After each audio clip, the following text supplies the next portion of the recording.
Patience is a virtue, especially for those blessed by the moon goddess. That's what Amparo Davila's grandmother told her every night before bed.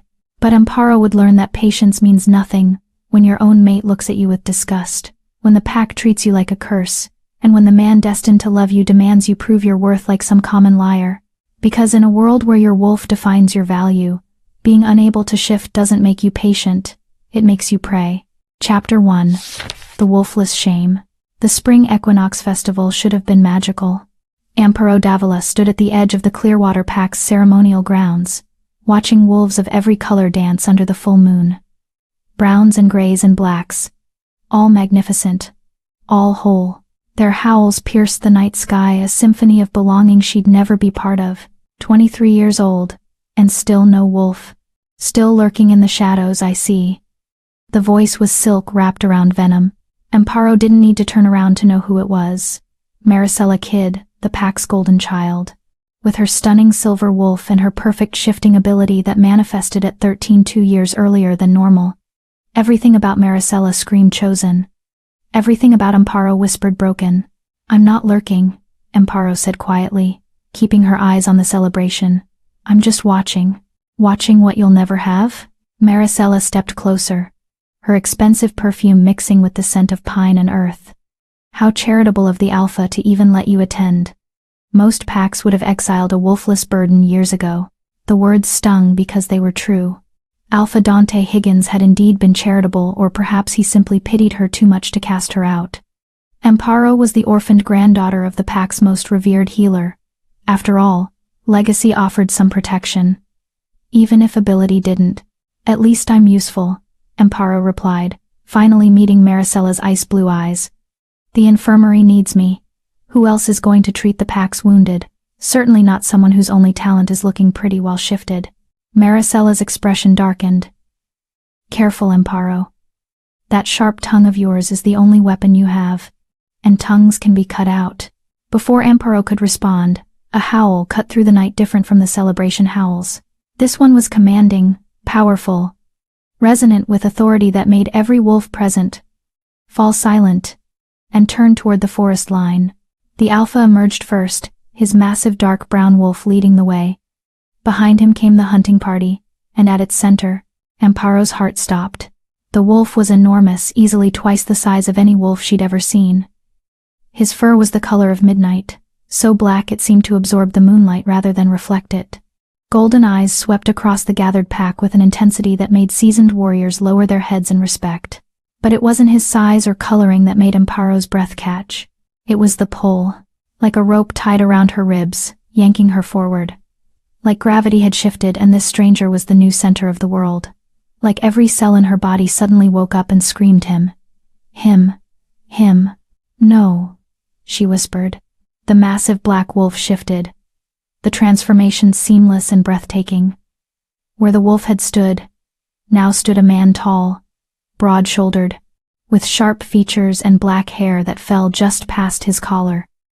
He wore the leather riding clothes of a traveling warrior, and even in human form, those golden eyes held the same predatory intelligence. Clearwater Pack, Alpha Dante's voice boomed, as he too shifted back to human form.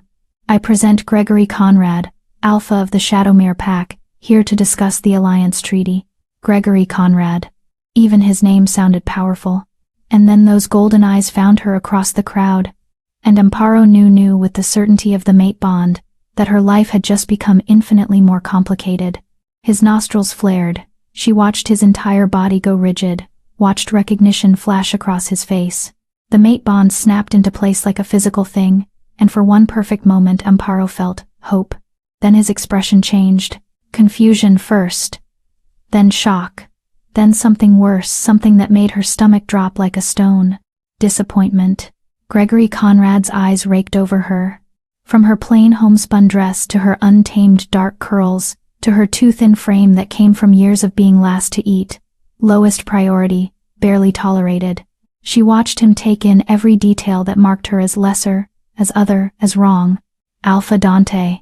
Gregory's voice was deep and cold. We should discuss the treaty. Privately. He turned his back on her, on his mate, and walked toward the Alpha's lodge without a second glance. The rope around Amparo's ribs pulled tighter, almost painful now. The mate bond didn't care about disappointment or shame. It only knew, mine, mine, mine. Did you see that? Maricella's delighted voice cut through Amparo's shock. The Shadowmere Alpha looked at you like you were dirt on his shoe. I guess even the mate bond has standards. Laughter rippled through the nearby pack members. Not cruel laughter that would require them to see her as a threat. This was worse. This was pity. Amparo's grandmother had told her stories about the mate bond. How it was sacred, bestowed by the moon goddess herself. How your mate would see your soul, not your surface. How true mates were meant to complete each other, two halves of one whole. Her grandmother had never mentioned what happened when your mate took one look at you and walked away. Amparo. She turned to find Bonita Mejia, the pack's head healer and her mentor, watching her with sad, knowing eyes. Come, Bonita said gently. Let's get you home. He didn't even. Amparo's voice cracked. He didn't say anything. I know, child. Bonita wrapped an arm around her shoulders, guiding her away from the festival grounds. But you need to understand something. Gregory Conrad is one of the most powerful alphas in the Western Territories. His pack is legendary. Warriors. All of them. What does that have to do with everything? Bonita's voice was soft but firm. A pack like Shadowmere needs a strong Luna.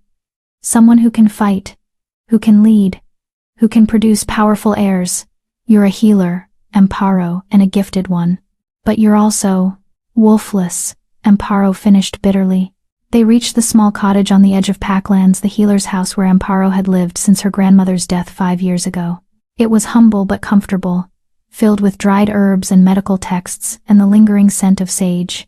Amparo sank onto the worn couch, the mate bond thrumming painfully in her chest. Every instinct screamed at her to go to him, to make him understand, to force him to see her. But she'd spent 23 years being invisible. Why should tonight be any different?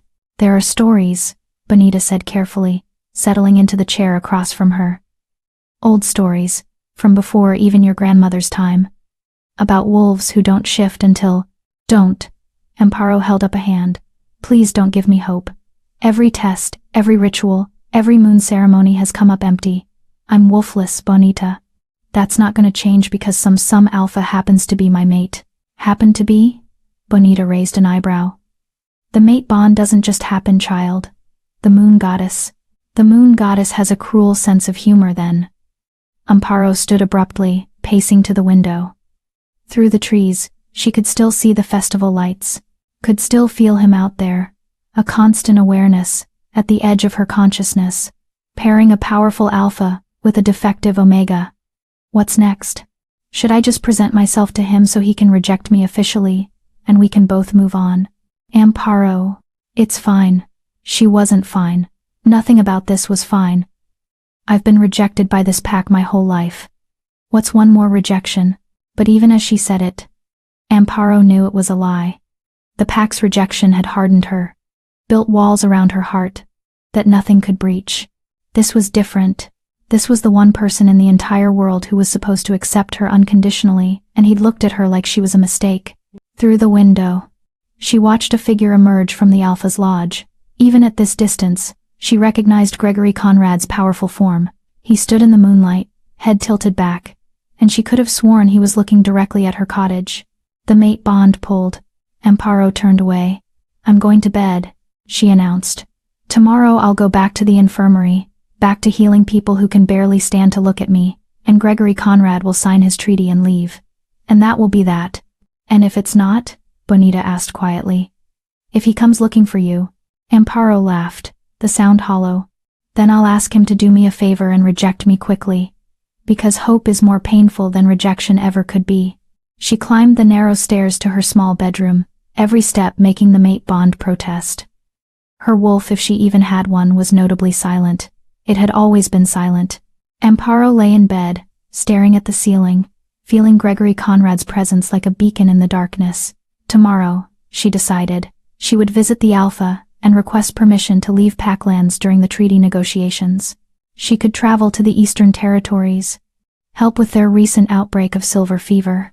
Anything to get away from those golden eyes and the disappointment in them. Anything to escape the cruelest trick the moon goddess had ever played. Outside, a wolf howled low and mournful, and achingly familiar, even though she'd only heard it once. The mate bond thrummed in response, and Amparo pressed a hand to her chest, willing it to be quiet. Patience is a virtue, she whispered to the darkness, her grandmother's words tasting like ash in her mouth. But patience, she was learning, was just another word for suffering slowly. Chapter 2. 3 months to prove the impossible. Morning came too quickly and too cruelly. Amparo woke to find the mate bond had intensified overnight, a constant, aching awareness of Gregory Conrad's location. He was still at the Alpha's lodge, barely a quarter-mile away, and every cell in her body knew exactly where he was at any given moment. It was maddening. She dressed in her usual work clothes, a simple green dress that had seen better days, sturdy boots, her healer's satchel slung across her body. The infirmary would be busy today. Festival nights always resulted in injuries.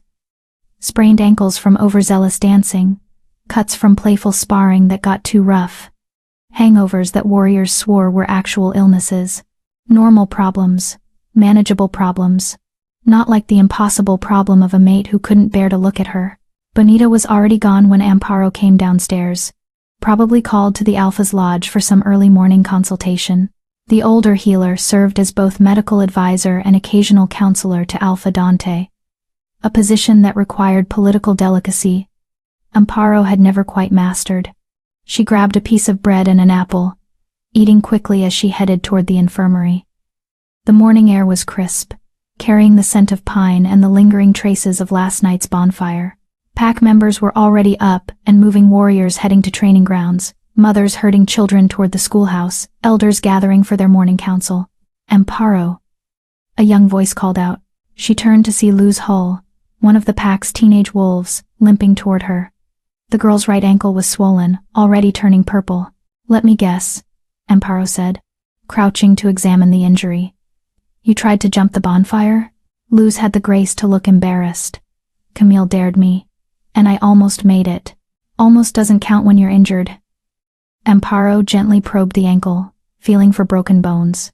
"Sprained, not fractured. Thank the goddess for small mercies. Come on. Let's get you to the infirmary."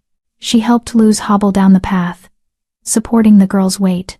The infirmary was a long, low building near the center of Pack lands, well stocked with both modern medical supplies and traditional herbal remedies. Amparo's grandmother had run it for 40 years before her death, and Bonita had maintained her predecessor's exacting standards. Amparo settled Luz on an examination table and went to gather supplies: comfrey poultice for the swelling, willow bark tea for the pain, bandages for compression. Her hands moved with practiced efficiency, the familiar routine calming her jangled nerves. "Is it true?" Luz asked suddenly. Amparo didn't look up from grinding the comfrey. "Is what true? That the Shadowmere Alpha is your mate?" Her hand stilled. "News travels fast. Everyone's talking about it." Luz's voice was careful, too careful. "They say he walked away from you, that he didn't even speak to you. They say correctly." Amparo resumed grinding, putting more force into it than necessary. "Now hold still while I wrap this ankle." She applied the poultice with gentle hands, then wrapped the joint firmly but not too tight. The work was meditative, requiring focus that left no room for thoughts of golden eyes and disappointed expressions. "My mom says you're cursed," Luz blurted out, then immediately looked horrified. "I'm sorry. I shouldn't have." "It's fine. It wasn't fine. Your mother isn't wrong. 23 years old and still no wolf? That's not normal, Luz. That's not how it's supposed to work. But you're such a good healer. Which means nothing in a werewolf pack." Amparo finished the wrapping and stepped back. "Stay off that ankle for 3 days. No shifting, no running, no jumping over fires you have no business jumping over." "Amparo. Go home, Luz." The girl left, and Amparo was grateful for the silence. She cleaned up the supplies, organizing them back into their proper places, trying to lose herself in the routine. The door burst open. Amparo Davila. It wasn't a question. She turned slowly, already knowing who she'd find. Gregory Conrad filled the doorway, seeming even larger in the confined space of the infirmary. He wore different clothes today: dark pants, and a fitted shirt that emphasized his warrior's build. Those golden eyes locked onto her with an intensity that made her want to step back. She wouldn't. Alpha Conrad. Her voice was admirably steady. Can I help you with something? He stepped inside, closing the door behind him. The click of the latch sounded very final. We need to talk. Do we? Amparo crossed her arms. You seemed quite content to ignore me last night. Something flickered across his face, regret, shame. It was gone too quickly to identify. Last night was complicated.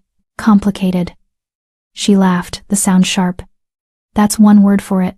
Gregory moved closer, and the mate bond surged in response. Amparo's traitorous body wanted to close the distance, to touch him, to breathe in his scent of cedar and lightning. She forced herself to stand still. I didn't expect a wolfless mate, he said bluntly. The words hit like a physical blow, even though she'd known that this was the problem. And I didn't expect a mate who'd look at me with disgust, she shot back. I suppose we're both disappointed. It's not disgust. Then what is it? She stepped toward him now, anger giving her courage. Shame? Regret? Did you spend all night figuring out how to reject me without causing a political incident? No. His jaw tightened. I spent all night trying to understand how the moon goddess could pair an alpha of my bloodline with someone who can't even shift. Well, when you figure it out, please enlighten me. I've been asking that question for 23 years. They stood barely 3 feet apart now, close enough that she could see the flecks of amber in his golden eyes, close enough to feel the heat radiating from his body. The mate bond screamed at her to move closer, to touch, to claim. My pack needs a strong Luna, Gregory said, his voice low and rough. Someone who can fight beside me, lead in my absence, produce heirs who will continue our bloodline. Can you do any of those things? Each word was a knife, precise and cutting. No, Amparo said quietly. I can't fight because I have no wolf to train. I can't lead warriors because they'd never follow someone like me. And as for heirs. She swallowed hard. I don't even know if someone without a wolf can bear children who will shift. Exactly. So reject me. She lifted her chin, meeting his eyes directly. Do us both a favor and end this now. I've lived with rejection my entire life. Alpha Conrad, one more won't break me. But it would. She knew it would. Gregory stared at her for a long moment, something warring in his expression. Then he said the last thing she expected. No. No? I won't reject you. He stepped closer, crowding into her space. But I also won't claim you as my Luna until you prove yourself worthy of the position. Amparo's hands clenched into fists. Prove myself? How exactly am I supposed to do that without a wolf? That's your problem to solve. His voice was cold now, alpha authority bleeding through. The alliance treaty requires me to remain in Clearwater territory for 3 months. During that time, you will prove that you can be the Luna my pack needs. And if I can't, then at the end of 3 months, I'll reject you cleanly. You'll be free to find another mate, if the moon goddess grants you a second chance. The casual cruelty of it, as if he were offering her a gift instead of an impossible task, made her want to scream. How generous, she said instead. It's more than generous. Most alphas would have rejected you on sight. He turned toward the door, then paused. I'm not a monster, Amparo. I'm just a leader who has to put his pack first. If you can prove you're strong enough, capable enough, then perhaps we can make this work. But I won't saddle my pack with a weak Luna just because the mate bond tells me to. He left before she could respond, the door closing behind him with quiet finality. Amparo stood frozen, her mind reeling. Prove herself? Without a wolf? It was impossible. He knew it was impossible. This wasn't a chance, it was a slow, drawn-out rejection wrapped in the illusion of opportunity. The door opened again. Bonita entered, her expression grim. You heard, Amparo said flatly. The whole pack heard. Gregory Conrad doesn't exactly speak softly. Bonita set her bag down, studying Amparo with concerned eyes. What are you going to do? What choice do I have? Amparo sank onto one of the examination tables, suddenly exhausted. I can't prove I'm Luna material without a wolf. Even if I could hunt, fight, lead, none of it matters without the ability to shift. There might be another way. Don't. Amparo held up a hand. Please don't give me false hope, Bonita. I've had enough of that for one lifetime. Your grandmother told me something once, Bonita continued, as if Amparo hadn't spoken. About your bloodline. Your mother's side of the family. Amparo's mother had died in childbirth. Her father had followed shortly after, unable to bear the loss. She'd been raised by her grandmother, who'd always been suspiciously vague about Amparo's parents' history. What about it?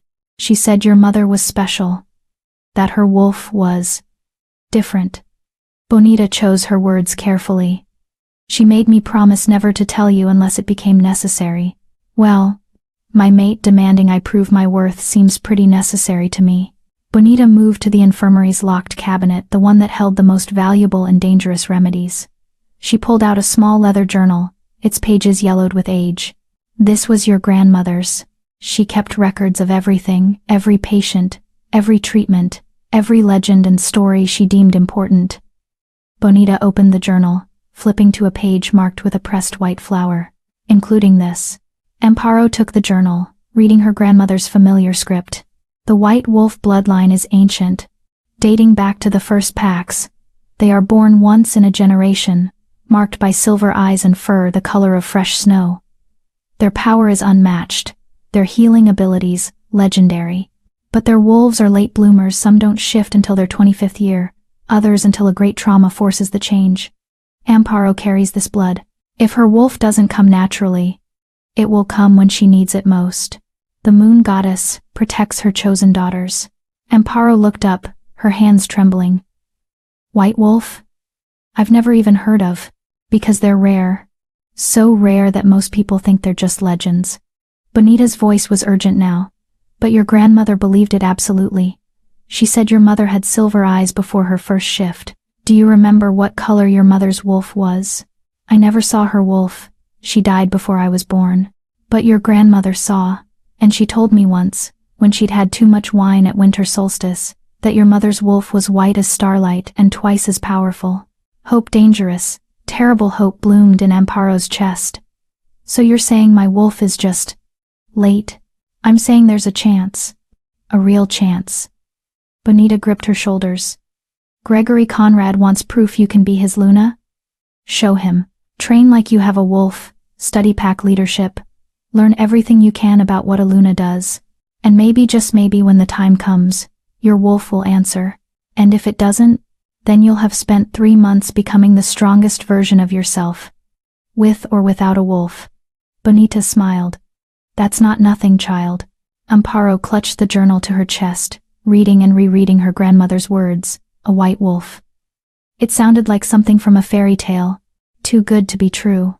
But what choice did she have?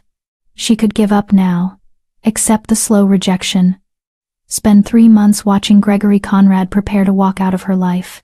Or she could fight. Okay, she said quietly. Okay, I'll do it. That's my girl. Bonita squeezed her shoulders. Now, first things first. If you're going to prove yourself to an alpha, you need to start acting like a Luna. That means no more hiding on the edges of pack gatherings. No more accepting scraps at mealtimes. No more letting wolves like Maricela walk all over you. Easier said than done. Nothing worth doing is easy. Bonita pulled her toward the door. Come on. Alpha Dante is holding court this morning, and you're going to attend. Every pack member has the right to be present for pack business. And it's time you started exercising that right. Bonita, I can't just... You can and you will. The pack has treated you like you're invisible for too long. And you've let them. That ends today. They walked toward the Alpha's lodge. Amparo's heart pounding with each step. She could feel Gregory Conrad inside, that constant awareness of him both a comfort and a torment. The lodge's main hall was filled with pack members, warriors, elders, and ranking families all gathered for the morning session. Conversations stopped as Amparo entered with Bonita, dozens of eyes turning toward her. Alpha Dante sat in his carved wooden chair at the head of the hall, Gregory Conrad standing to his right. The Shadowmere Alpha's eyes found her immediately, something unreadable flickering across his face. Amparo, Alpha Dante said, surprise evident in his voice. This is unexpected. You rarely attend court. I'm a member of this pack. Amparo replied, keeping her voice steady. I have as much right to be here as anyone. Maricela, standing near the front with the other high-ranking wolves, laughed. Since when do you care about pack business? You've been content to hide in your infirmary for years. Since I realized that accepting invisibility is the same as accepting defeat. Amparo met Maricela's gaze directly. I'm done being invisible. A murmur ran through the crowd. Alpha Dante studied her with new interest, while Gregory Conrad's expression remained carefully neutral. Very well, Dante said. You're welcome to observe, as is any pack member. We're discussing the terms of the alliance treaty with Shadowmere Pack. For the next hour, Amparo stood and listened as they debated borders, trade routes, mutual defense agreements. She watched how Alpha Dante commanded respect without raising his voice, how he balanced competing interests, how he turned potential conflicts into compromises. She watched how Gregory Conrad negotiated sharp, intelligent, never backing down on matters of principle but flexible on details. A leader who put his pack's needs above his own ego. The kind of alpha who deserved a Luna worthy of standing beside him. The kind of alpha she'd have to prove herself to, or lose forever. When the session ended, Gregory caught her arm as she turned to leave. What are you doing? He asked quietly. What you demanded. She pulled her arm free, ignoring the electricity where his fingers had touched her. I'm proving I can be a Luna, starting with understanding what a Luna actually does. Amparo. 3 months, Alpha Conrad. That's what you gave me. I intend to use every day of them. She walked away before he could respond, her spine straight, her chin high. Inside, her heart was racing and her hands were shaking and every instinct screamed that this was impossible. But impossible was just another word for not yet accomplished. And Amparo Davila was done accepting defeat. Chapter 3. Blood, Sweat, and Borrowed Courage. The next morning, Amparo stood at the edge of the training grounds before dawn, watching warriors prepare for their daily drills. Steam rose from their bodies in the cool air, their movements fluid and powerful as they stretched and sparred. She'd never been allowed on the training grounds before. Wolfless pack members were considered liabilities unable to defend themselves, let alone contribute to the pack's martial strength.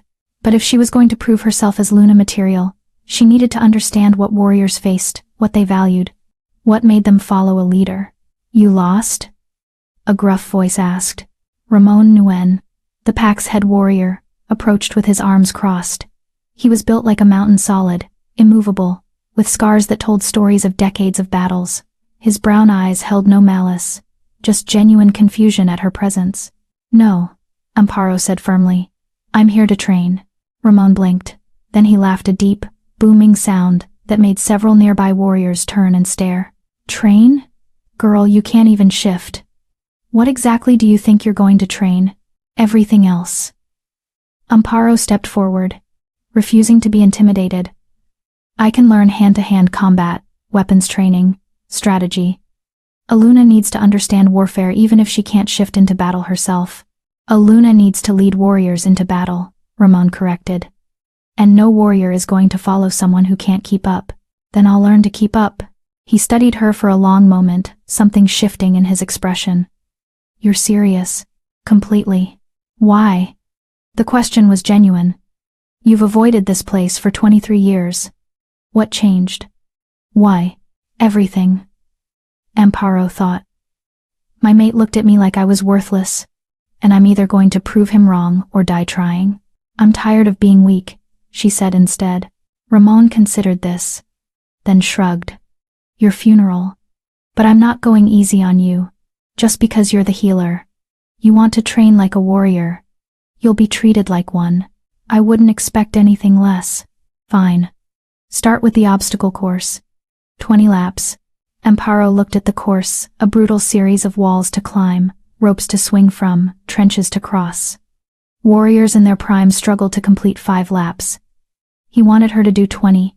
Now, Ramon added, his voice carrying alpha command even though he wasn't pack leadership. She started running. The first lap nearly killed her. Her lungs burned, her muscles screamed, and she fell twice, once into a mud pit, once from a rope she couldn't hold onto. Warriors paused their own training to watch, some laughing, others looking uncomfortable at her obvious struggle. By the 5th lap, she was covered in mud and blood from scraped palms. By the 10th, she was fairly certain she was going to vomit. By the 15th, She couldn't feel her legs anymore, but she kept going. Amparo. Stop. A familiar voice cut through her exhausted haze. She looked up to find Gregory Conrad standing at the edge of the course, his expression thunderous. Behind him stood Alpha Dante and several other high-ranking pack members, apparently drawn by the spectacle. I'm not finished, she gasped out, dragging herself over another wall. You're going to hurt yourself. So? She dropped to the other side, barely keeping her feet. You wanted proof I could be strong enough. This is me trying to be strong enough. This isn't strength, it's suicide. Gregory moved to intercept her, but Ramon held up a hand. She asked to train like a warrior, the head warrior said calmly. I'm treating her like any other recruit. She's not a warrior, she's… What? Amparo stopped, swaying on her feet. A healer? Wolfless? Your disappointing mate? Say it. Alpha Conrad. What am I? The training ground had gone completely silent. Every warrior, every onlooker, waited for his response. Gregory's jaw clenched. You're someone who's going to collapse if you don't stop. Noted. She turned and kept running, walking really, her body too exhausted for anything more. 18 more laps to go. She made it through lap 17 before her legs gave out completely. She hit the ground hard, tasting blood from a split lip. Her vision swam, and for a moment, she genuinely thought she might pass out. Strong hands lifted her. Gregory's scent surrounded her, cedar and lightning, and something uniquely him that made the mate bond sing despite her pain. Let me go. She tried to say, but it came out as a wheeze. No. His voice was rough, almost angry. Ramon, get Bonita, now. I'm fine. You're bleeding, covered in mud, and you can barely breathe. You're not fine. He carried her toward the infirmary, his stride long and purposeful. What were you thinking? I was thinking, she said. Each word an effort. That Aluna needs to understand what her warriors endure. That if I'm going to lead them, I need to respect what they do. That strength comes in more forms than just shifting into a wolf. Gregory said nothing, but his arms tightened around her slightly. Bonita met them at the infirmary door, taking one look at Amparo and immediately going into healer mode. Put her on the table, gently. Gregory laid her down, with surprising care, then stepped back as Bonita began examining her injuries. Nothing broken, thankfully, just severe muscle strain, dehydration, and various scrapes and bruises. You're lucky, Bonita said, mixing a restorative tonic. Another lap and you would have done serious damage. What possessed you to attempt 20 laps on the obstacle course?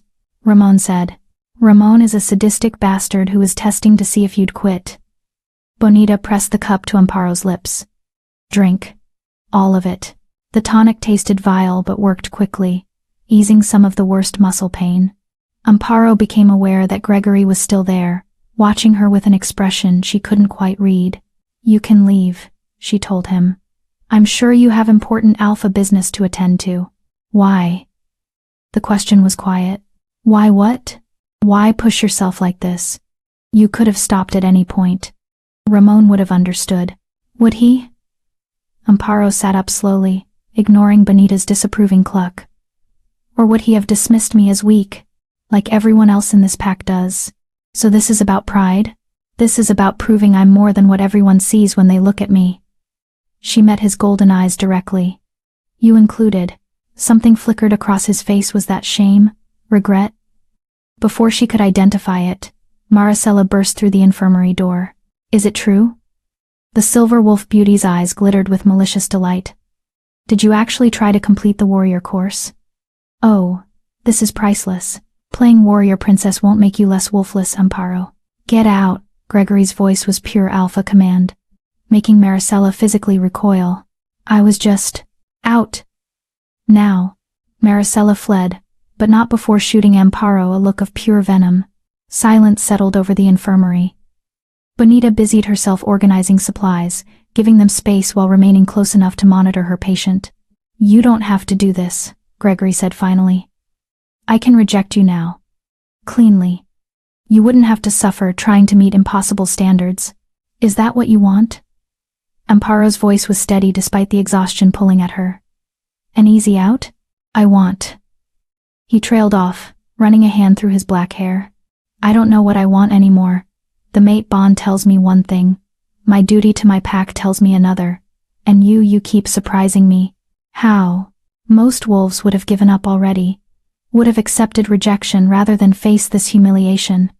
He gestured at her, mud-covered, battered state. But you're still fighting, because giving up is the same as dying. Amparo swung her legs off the table, testing her weight. Everything hurt, but she could stand. I've spent my whole life being told I'm not enough. I'm not going to let you be the voice that finally makes me believe it. Gregory stared at her, and for a moment, Amparo could have sworn she saw respect in those golden eyes. 3 months, he said softly. You have 3 months to prove yourself. But I need you to understand something. I'm not trying to be cruel. I have 200 wolves depending on me. To choose a Luna who can protect them, lead them, bear heirs who will continue our bloodline. It's not about you being enough. It's about you being right for what the pack needs. And what if I can be both? She stepped closer to him, ignoring the way her body protested the movement. What if I can prove that strength isn't just about shifting? That a Luna can lead with intelligence, strategy, and determination instead of just claws and teeth? Then I would be honored to call you my Luna. The words were simple, but the weight behind them was enormous. But Amparo, you need to be realistic. The odds are against me. I know. She smiled, the expression sharp and determined. Good. I've never responded well to easy challenges. A ghost of a smile crossed his face. There and gone so quickly she almost missed it. Then he turned toward the door. Gregory, she called out, making him pause. It was the first time she'd used his given name. Thank you. For what? For not stopping me. For letting me fail on my own terms, instead of protecting me from the possibility. He looked back at her, something complicated in his expression. Don't thank me yet. The next 3 months are going to be harder than anything you've faced before. I certainly hope so, she replied. Otherwise, where's the fun in proving you wrong? This time his smile was real brief, but genuine. Then he was gone, leaving Amparo alone with Bonita, and the lingering scent of cedar and lightning. Well, Bonita said dryly, that was educational. Next time you decide to nearly kill yourself, perhaps give me advance notice so I can have the resurrection tonic prepared. There won't be a next time. Amparo limped toward the supply cabinet. Tomorrow I'm starting with 5 laps instead of 20. Work my way up gradually. Tomorrow you're resting those abused muscles. Tomorrow I'm training. And the day after, and the day after that. She pulled out clean bandages, starting to wrap her scraped palms. I have 3 months to transform from the pack's invisible healer into Luna material. I can't afford to waste a single day. Bonita sighed but didn't argue. Instead, she pulled out her mortar and pestle, beginning to grind ingredients for a muscle recovery paste. You know, your grandmother would be proud of you, stubborn to the point of stupidity, but proud. She also would have told me I'm an idiot for pushing so hard. Those two things aren't mutually exclusive. Bonita smiled. But for what it's worth, I think you're doing the right thing. Not the safe thing. Not the easy thing. But the right thing. Amparo finished bandaging her hands, looking down at the white wrappings. They reminded her of her grandmother's journal entry, fur the color of fresh snow. Could it really be true? Could she really be carrying the blood of the legendary white wolves? Or was it just another false hope, destined to shatter like all the others? Bonita, she said carefully, the white wolf bloodline, if it's real, how would it manifest? What would trigger the first shift? The older healer paused in her grinding. According to the legends, white wolves don't shift until they face impossible odds, until they're pushed to the absolute edge of what they can endure. It's as if their wolves wait until they're truly needed before emerging. So I need to almost die? I sincerely hope not. Bonita resumed her work. But the stories all involve moments of extreme danger or emotional trauma. The wolf emerges to save its human half, or to protect someone the human loves. Amparo thought of Gregory's golden eyes, the way the mate bond pulled at her constantly. If her wolf existed, wouldn't it have emerged to claim its mate? Wasn't that the ultimate purpose, to find your other half and bond completely? Unless her wolf was waiting for something else? Something more. I should get back to work, Amparo said, pushing away from the counter. I have patients to check on, and standing around isn't going to. You're resting, Bonita interrupted firmly. At least until this evening. Those muscles need time to recover. And if you push too hard too fast, you'll injure yourself badly enough. That training will be impossible. But, no buts. Healing is part of training too. Your body needs time to adapt. Bonita pointed at the small cot in the corner of the infirmary. Sleep. That's an order from your mentor and your healer. Amparo wanted to argue, but exhaustion was pulling at her like a physical weight. The adrenaline that had carried her through the obstacle course was fading, leaving only pain and fatigue in its wake. She collapsed onto the cot, asleep before her head fully settled on the pillow. She dreamed of white wolves and golden eyes, of running through forests with 4 legs instead of 2, of a voice that whispered soon, sister. Soon in a language older than words. When she woke, evening shadows stretched across the infirmary floor. Her body ached. But it was a manageable pain, the kind that came from muscles worked hard but not broken. And somewhere in the distance, she could feel Gregory Conrad's presence, steady as a heartbeat, constant as the moon. 3 months. Amparo stood, testing her weight, rolling her shoulders. Everything protested. But everything worked. 3 months to become someone worthy of standing beside an alpha. 3 months to prove that strength came in many forms. 3 months to discover if the legendary White Wolf bloodline was real, or just another beautiful lie. She walked to the window, looking out at the packlands bathed in twilight. Somewhere out there, Gregory was probably discussing strategy with Alpha Dante, making plans for his pack, doing all the important things that alphas did. And here she was battered, exhausted, still wolfless. But not broken. Never broken. 3 months, she whispered to the gathering darkness. Let's see what I can become in 3 months. The mate bond thrummed in response. And for just a moment, Amparo could have sworn she felt something else, something deep inside her. Waiting, watching, preparing to emerge when the time was right.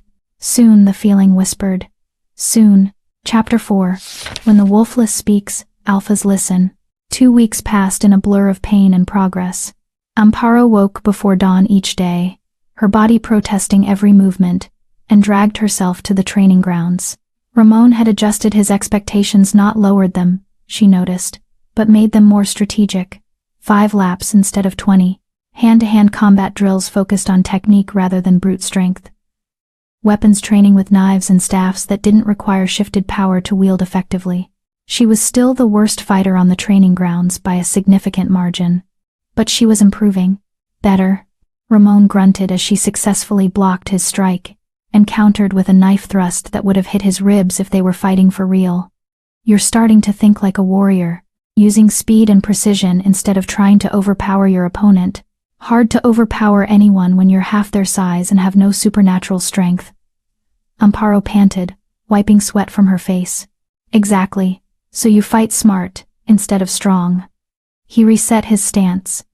Again. And this time, watch my feet. I telegraph my moves. They sparred for another hour before Ramon called a halt. Amparo's arms trembled with exhaustion, but she'd landed 3 good hits, more than she'd managed in her first week. Go clean up, Ramon said, tossing her a water skin. You're attending the council meeting this afternoon, right? How did you know about that? The whole pack knows. You've been shadowing Alpha Dante for 2 weeks, sitting in on every meeting, every negotiation, every diplomatic session. He gave her an approving nod. Smart move. Luna isn't just about fighting, it's about politics too. Amparo drank deeply, the water cooling her parched throat.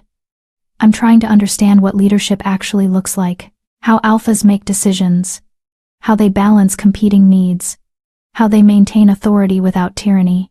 And what have you learned? She considered the question carefully. That leadership is exhausting, that every decision affects dozens of lives, that the weight of responsibility never gets lighter, you just get stronger at carrying it. Ramon's weathered face split into a rare smile.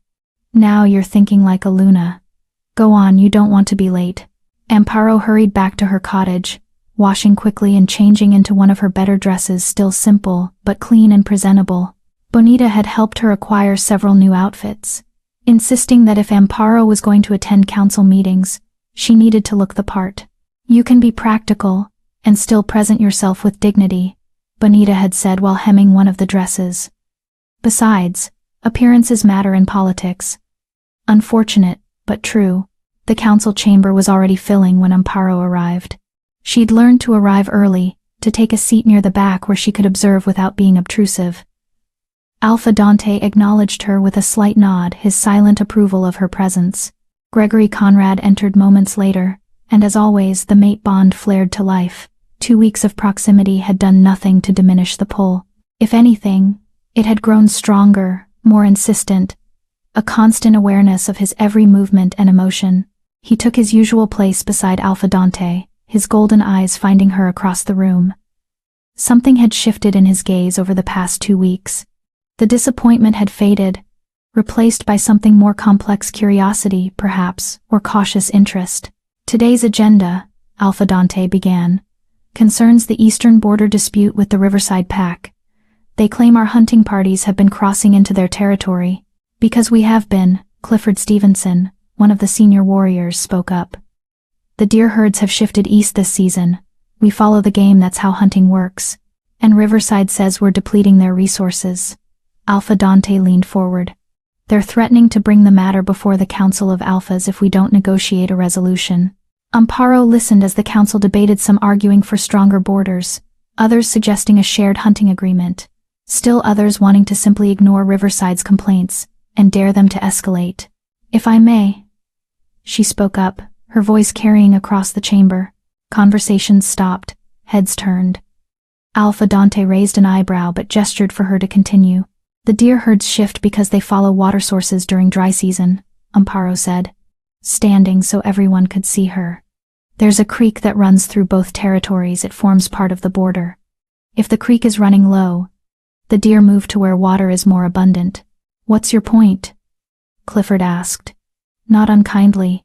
My point is that this isn't really about hunting rights. It's about water access. She moved to the map spread across the council table, tracing the creek's path with her finger. This creek feeds into a larger river system. If we can negotiate shared water rights during dry season, including access for both packs' game, then the hunting dispute resolves itself. Silence followed her words. She could feel Gregory's eyes on her, intense and evaluating. That's, Alpha Dante studied the map with new interest. That's actually brilliant. It reframes the entire conflict. It also gives us leverage, Gregory added, his deep voice drawing everyone's attention. Riverside has better water access upstream. But Clearwater has better grazing lands. A resource-sharing agreement benefits both packs. Exactly, Amparo said, meeting his eyes briefly before looking back at the map. And it creates precedent for future cooperation, rather than future conflicts. Alpha Dante smiled. I'll send a diplomatic envoy to Riverside tomorrow with this proposal. Well done, Amparo. This is exactly the kind of strategic thinking Aluna provides. Pride warmed her chest, but she kept her expression neutral as she returned to her seat. Around her she could hear murmurs, some approving, others surprised, a few clearly still skeptical. Maricela, sitting with several other high-ranking females, looked furious. The meeting continued, covering various pack business, a dispute between two families over property lines, concerns about a potential rogue wolf spotted near the territory, planning for the upcoming harvest festival. Amparo contributed twice more, once suggesting a mediation process for the property dispute, once offering to send a scouting party with Wolfsbane to track the rogue without triggering an aggressive confrontation. Both suggestions were adopted. When the meeting ended, Gregory caught up with her in the hallway outside the chamber. That was impressive, he said without preamble. Which part? All of it. The water rights solution was clever. You see connections others miss. It's what healers do, Amparo replied, trying to ignore the way her heart raced at his proximity. We look at symptoms to find the underlying disease. Politics isn't that different. You have to understand what's really driving the conflict, not just what people say they're fighting about. Not all healers can translate that skill to leadership. He fell into step beside her as she walked toward the infirmary. You have a gift for it. Is that surprise I hear in your voice, Alpha Conrad? Gregory, he corrected. And yes, I suppose it is. I expected you to focus solely on physical training, trying to compensate for your lack of shifting ability with combat skills. Combat is important, but it's not everything. She paused at the infirmary door. A Luna who can only fight is just a warrior with a fancier title. A true Luna needs to be a strategist, a diplomat, a counselor, and a dozen other things. You've thought about this extensively. I've had 23 years to think about what kind of leader I'd want to follow, what qualities matter, what makes someone worthy of respect and loyalty. She met his eyes directly. Being able to shift into a wolf is powerful, but it's not the only power that matters. Gregory studied her for a long moment, something shifting in his expression. You're not what I expected. Good or bad? I'm not sure yet, but there was a hint of warmth in his voice that hadn't been there before. Join me for dinner tonight. In the private dining room at the Alpha's lodge, Amparo's breath caught. Is that a request or a command? It's an invitation. You're free to decline if you wish. He took a step closer, close enough that she could feel the heat radiating from him. But I'd like to get to know my mate better, beyond council meetings and training grounds. The mate bond sang with approval, urging her to say yes, to close the distance between them, to finally give in to the pull that had been tormenting her for 2 weeks. Why? The question came out sharper than she intended. 2 weeks ago, you could barely look at me. Now you want to have dinner? 2 weeks ago. I thought I knew what kind of mate the moon goddess had given me. His voice was quiet, meant only for her ears. I was wrong, and I'd like the chance to correct that mistake. Amparo wanted to say yes. Goddess, how she wanted to say yes. But caution held her back, the same caution that had protected her heart through years of rejection and disappointment. One condition, she said finally. Name it. No mate bond discussion. No talk of the 3-month trial or proving myself or any of that. She crossed her arms. If we're having dinner, we're having it as 2 people getting to know each other, not as Alpha and potential Luna. Agreed. He extended his hand. Dinner at sunset, just 2 people, nothing more. She took his hand, the contact sending electricity up her arm. The mate bond flared so strongly she nearly gasped, and from the way Gregory's pupils dilated, he felt it too. Sunset, she managed to say. He released her hand and walked away, leaving Amparo standing in the infirmary doorway with her heart racing and her palms tingling where he'd touched her. Well. Bonita's voice came from behind her. That looked intense. Amparo jumped, spinning to find her mentor watching from inside the infirmary with an amused expression. How long have you been standing there? Long enough to see you negotiate dinner terms like a proper Luna. Bonita grinned. I'm proud of you, child. 2 weeks ago you could barely speak to him without looking devastated. Now you're setting boundaries and demanding respect. I'm terrified, Amparo admitted, leaning against the doorframe. What if I say something stupid? What if the mate bond makes everything awkward? What if you just enjoy a meal with an attractive male who's clearly interested in you? Bonita interrupted. Not everything has to be a test or a trial, Amparo. Sometimes a dinner is just a dinner. Not with Gregory Conrad. Everything with him is complicated. Only because you make it complicated. Bonita pulled her inside, already moving toward the supply closet. Now, we have approximately 5 hours until sunset. Let's make sure you look like someone worth having dinner with. I can dress myself. Can you style your hair in something other than a functional braid? Do you own any jewelry? When was the last time you wore something that wasn't covered in blood or dirt or medical supplies? Amparo opened her mouth to protest, then closed it. Bonita had a point. Fine. But nothing too elaborate. I'm still me. Not some what? Some beautiful female worthy of an alpha's attention? Bonita's voice was gentle but firm. That's exactly what you are, Amparo. You've just been hiding it for so long you forgot. The next few hours passed in a flurry of activity.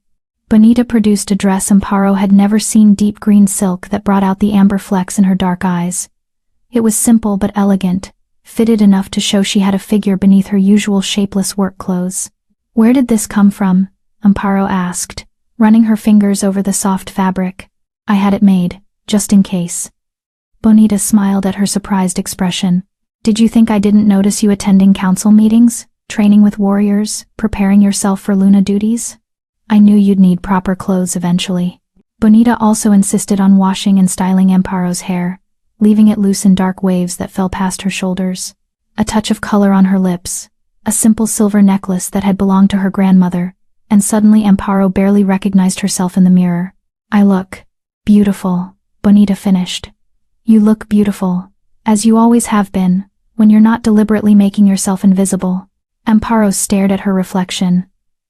The female looking back at her was confident, poised, striking in a way that had nothing to do with classical beauty and everything to do with presence.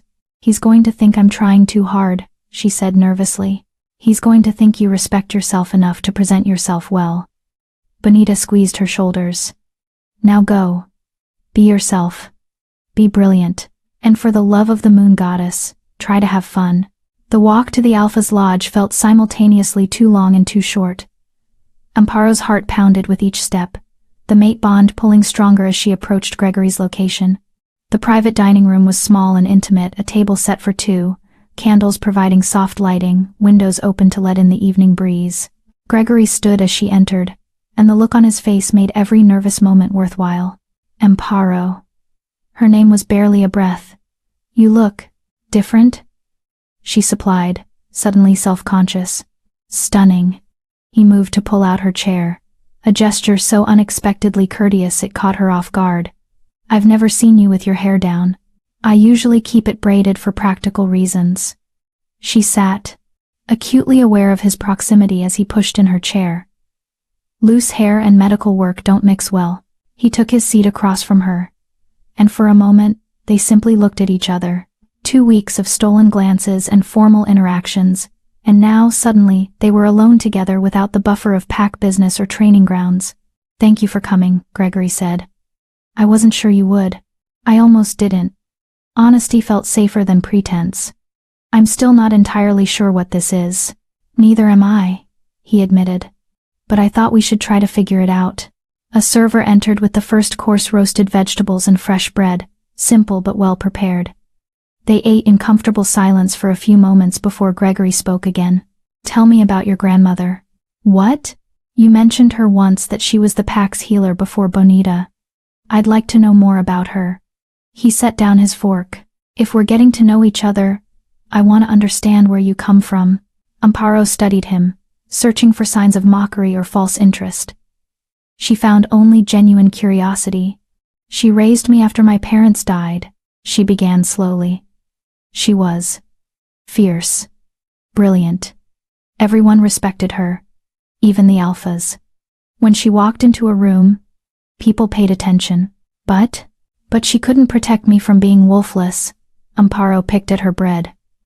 She tried, took me to every specialist, performed every ritual, consulted every ancient text. Nothing worked.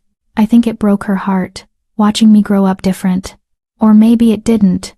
Gregory leaned forward. Maybe she saw something in you that others missed. What could she possibly have seen? I'm exactly what I appear to be, a wolfless healer with no particular gifts. No particular gifts? He laughed, the sound warm and genuine. Amparo, in 2 weeks you've impressed the head warrior, solved a border dispute that's been brewing for months, and demonstrated more strategic thinking than wolves who've been in leadership for years. How is that not gifted? She met his eyes, seeing sincerity there that made her chest ache. Those aren't wolf gifts. They don't matter in a pack. They matter more than you think. His expression grew serious. I've been Alpha of Shadowmere for 7 years.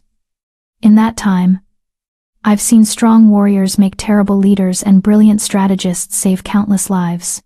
Strength matters, but wisdom matters more. Tell that to your pack. Tell them you're bringing home a wolfless Luna and see how they react. My pack will follow my choice. The Alpha command in his voice was unmistakable. If I deem you worthy, they will accept you. And do you? The question hung between them. Deem me worthy? Gregory was quiet for a long moment, his golden eyes never leaving hers. I'm beginning to. The rest of dinner passed in easier conversation. Gregory told her about Shadowmere, a pack built on warrior tradition but struggling with the changing times, where combat prowess mattered less than it once had and diplomatic skill grew more crucial. We're still respected, he said, but we're also feared. Other packs see us as aggressive, quick to anger, difficult to negotiate with. It makes alliances harder. Is that why you're here? To soften your pack's reputation? Partially. But also because Clearwater has something we need: access to trade routes through the mountain passes. And we have something they need: military strength to back up their merchant ventures. he smiled. Politics, as you so astutely noted, is about finding the underlying needs. And what do you need? The question was bold. Intimate. Gregory held her gaze. I need a Luna who can help my pack evolve. Someone who can bridge the gap between our warrior traditions and the diplomatic future we're moving toward. Someone strong enough to stand beside me, not just behind me. And you think I could be that person? I think you might already be that person. You just haven't had the chance to prove it yet. The candles burned lower as they talked about pack politics and healing techniques, about the books they'd read and the places they'd seen. Gregory had traveled extensively before becoming Alpha, visiting packs across multiple territories. Amparo had never left Clearwater lands. I'd like to show you Shadowmere, he said as dessert arrived, honey cakes with berry compote. When this is over, regardless of how it ends, you should see the mountains, the valleys. It's beautiful in a harsh, wild way. I'd like that. The words came easier now, the tension between them softening into something that felt almost like friendship, almost like more. When dinner ended, Gregory walked her back toward her cottage, the evening air cool and pleasant. They moved slowly, neither quite ready to end the night. Thank you, Amparo said as they reached her door. For tonight, for treating me like my equal. He stepped closer.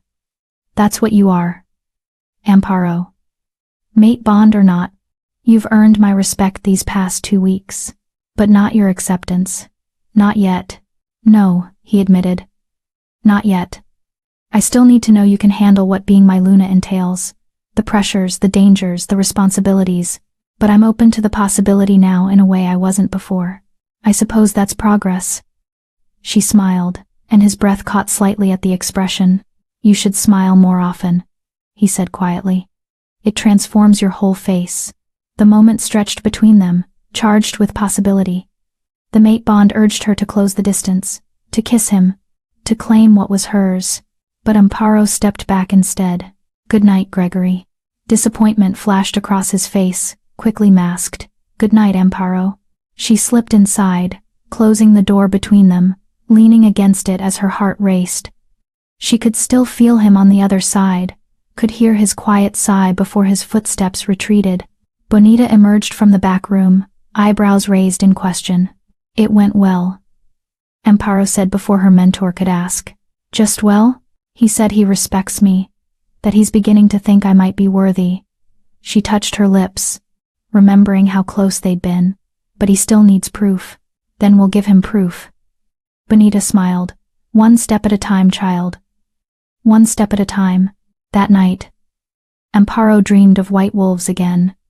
But this time the wolf turned to look at her with eyes that matched her own, and spoke in a voice that resonated in her bones. Be patient, sister. Your time comes soon. Chapter 5. The Rogue Threat. The scream pierced the early morning quiet like a blade. Amparo bolted upright in bed, her healer's instincts immediately alert. Another scream followed this one closer, coming from the direction of the pack schoolhouse. She threw on clothes and grabbed her medical bag, running toward the sound. Other pack members were emerging from their homes, warriors already shifting and racing toward the disturbance. The scene that greeted her at the schoolhouse was chaos. 3 rogue wolves, mangy, wild-eyed, and desperate, had cornered a group of children who'd arrived early for lessons. Yvette Shea, one of the teachers, stood between the rogues and her students, her wolf form bristling with protective fury despite being outnumbered. Get back, Yvette snarled, snapping at the largest rogue when it tried to circle around her. The children huddled behind overturned desks, 10 of them, ranging in age from 5 to 12.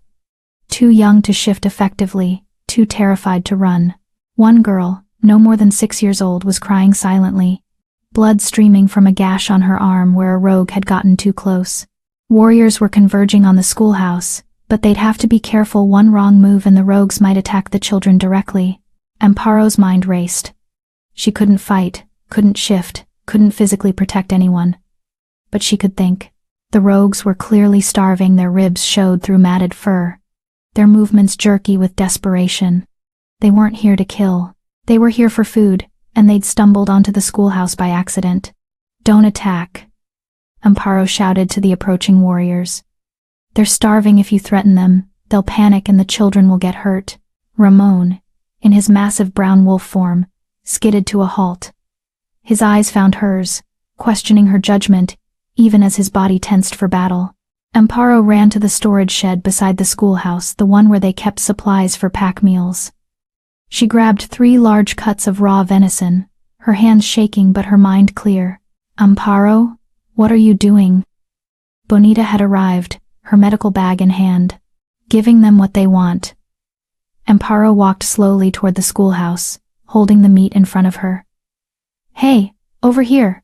Are you insane?" Maricella's voice rang out. She stood with several other pack members, all watching in horror. "You're going to get yourself killed." Amparo ignored her, focusing entirely on the rogues. Their heads had turned at her shout, nostrils flaring as they caught the scent of fresh meat.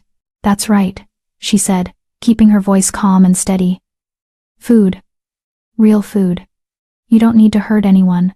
Just come get the meat." The largest rogue and male with one torn ear took a step toward her, then another. His companions followed, drawn by hunger stronger than aggression. "Yvette," Amparo called without taking her eyes off the rogues. "Get the children out. Slowly, no sudden movements." The teacher began herding her students toward the back exit, moving with careful precision. The rogues watched but didn't pursue, their attention fixed on the meat in Amparo's hands. When the last child had cleared the building, Amparo threw the venison toward the rogues. They fell upon it with savage desperation, all pretense of coordination vanishing in the face of starvation. "Now!" Ramon's command rang out. Warriors flooded the schoolhouse, subduing the distracted rogues before they could react. It was over in seconds, 3 rogues pinned, snarling and snapping but contained. Amparo's legs gave out. She sat down hard on the ground, adrenaline finally catching up with her. Her hands were shaking so badly she could barely hold her medical bag. Strong hands lifted her. Gregory's scent surrounded her, cedar and lightning and something wild with anger. "What were you thinking?" His voice was low, dangerous. "You could have been killed. The children would have been fine. The warriors would have protected them, not without casualties." Amparo pulled away from him, standing on her own shaky legs. Those rogues were desperate, not malicious. They would have fought to the death if cornered, and children would have been caught in the crossfire. "So you risked yourself instead?" He stepped closer, his golden eyes blazing. "You, who can't shift, can't defend yourself, can't heal from injuries the way we can. Someone had to de-escalate the situation. Someone who isn't my mate." The words exploded from him, raw and unfiltered. The admission hung in the air between them, the first time he'd truly claimed her as his, even in anger. Before Amparo could respond, Bonita's urgent voice cut through the tension. "Amparo, the injured child." She ran to where Bonita knelt beside the 6-year-old girl Neva Morales, daughter of one of the pack's hunters. The gash on her arm was deep, bleeding heavily. And worse, the edges were already showing signs of infection.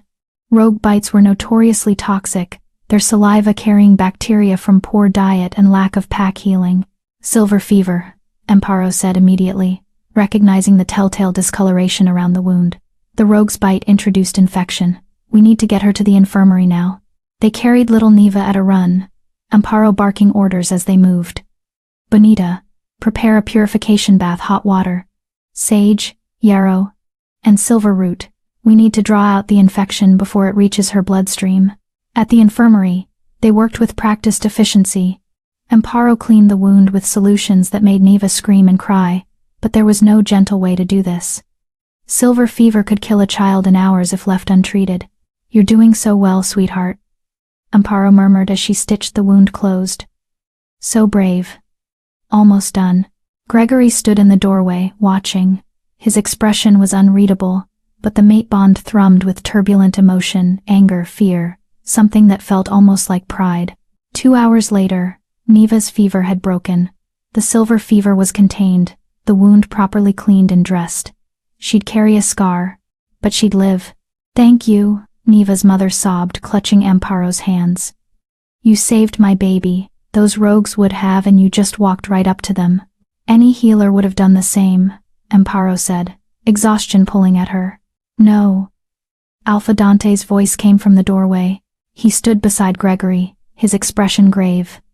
Any healer would have waited for the warriors to handle it. You put yourself between predators and children without a second thought. That's not healing. That's leadership. Or stupidity, Maricella's voice cut in. She'd appeared behind the alphas, her silver wolf still shimmering beneath her skin. Walking up to rogues unarmed? That's not brave. It's suicidal. What kind of Luna would throw her life away so recklessly? The kind who values packed children over her own safety, Gregory said quietly, his eyes never leaving Amparo. The kind who sees what needs to be done and does it, regardless of personal risk. Maricella's mouth opened, then closed. She shot Amparo a look of pure venom before stalking away. The rogues, Amparo said, looking at Alpha Dante. What will happen to them? They'll be held for questioning, then likely exiled to neutral territories. His expression softened. Your assessment was correct. They were starving, not aggressive. We'll provide them with food and medical treatment before releasing them. Thank you. No, Amparo. Thank you. He glanced at Gregory. Your mate showed courage today. The kind of courage that can't be trained or taught. It simply is. He left, leaving Gregory and Amparo alone in the infirmary. Bonita had taken Neva and her mother to a recovery room, giving them privacy. You're angry with me, Amparo said. Not a question. I'm furious with you.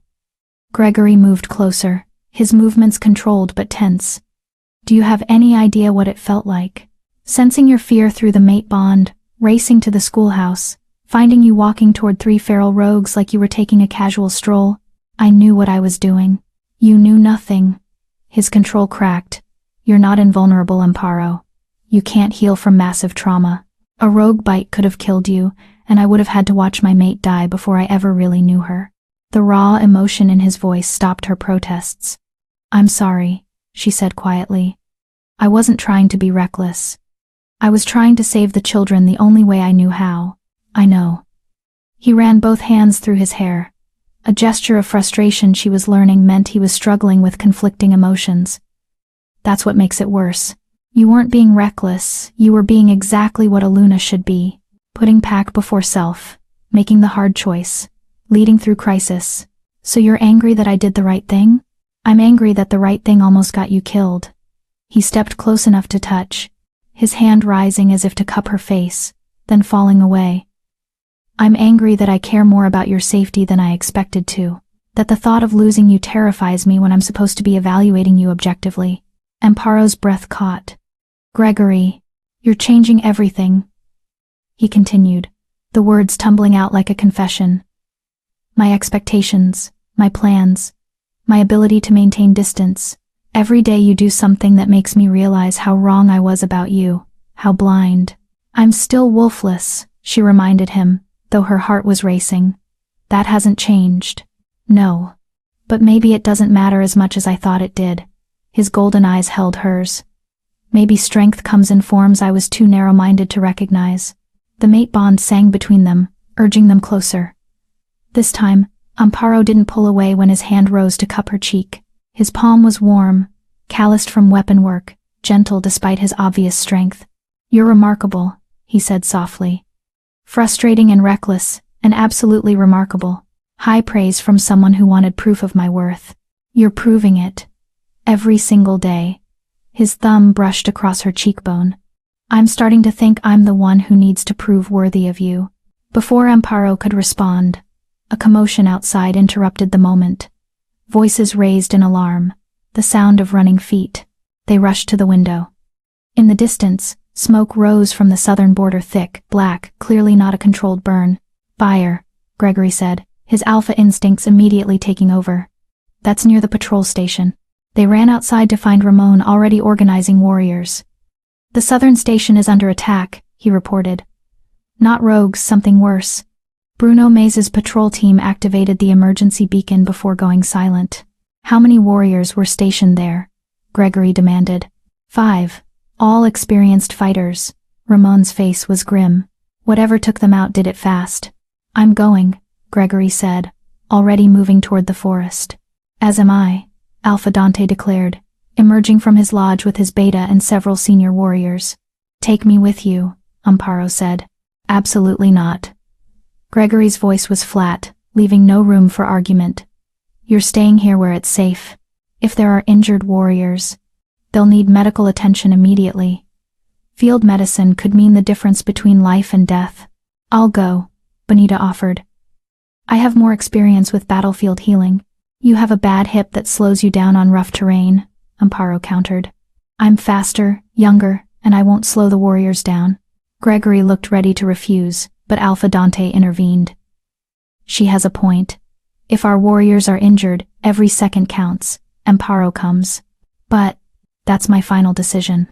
Dante's alpha command rang in his voice, making even Gregory's wolf submit. She stays with the healer's guard at a safe distance. If we need medical assistance, she'll be there. Gregory's jaw clenched, but he nodded curtly. They moved out in formation, 30 warriors in total, with Amparo positioned in the center surrounded by guards. The run south was punishing, the warriors setting a pace that pushed Amparo's human endurance to its limits. But she kept up. Barely, her lungs burning and legs screaming. But she kept up. The patrol station came into view, a small fortified building, now partially destroyed. The fire had been contained to one section, but the damage was extensive. More concerning were the bodies. 3 warriors lay in the clearing, clearly dead. Their throats had been torn out with savage efficiency, not the work of rogues or natural predators, something else entirely. Hunters, Ramon breathed, examining the bodies. Professional killers. They knew exactly how to take down shifted wolves. Where are the other 2? Gregory scanned the tree line. Every muscle tensed for attack. A groan answered him, weak, coming from inside the partially collapsed building. Amparo didn't wait for permission. She ducked under Gregory's arm and ran toward the sound, her medical training overriding every sense of self-preservation. Amparo! Gregory's roar of fury followed her, but she was already inside. 2 warriors lay in the rubble, both severely injured, both bleeding out. She recognized them, Timothy Massey and Jonathan Maddox, both young but skilled fighters. I've got them, she called out, already opening her medical bag.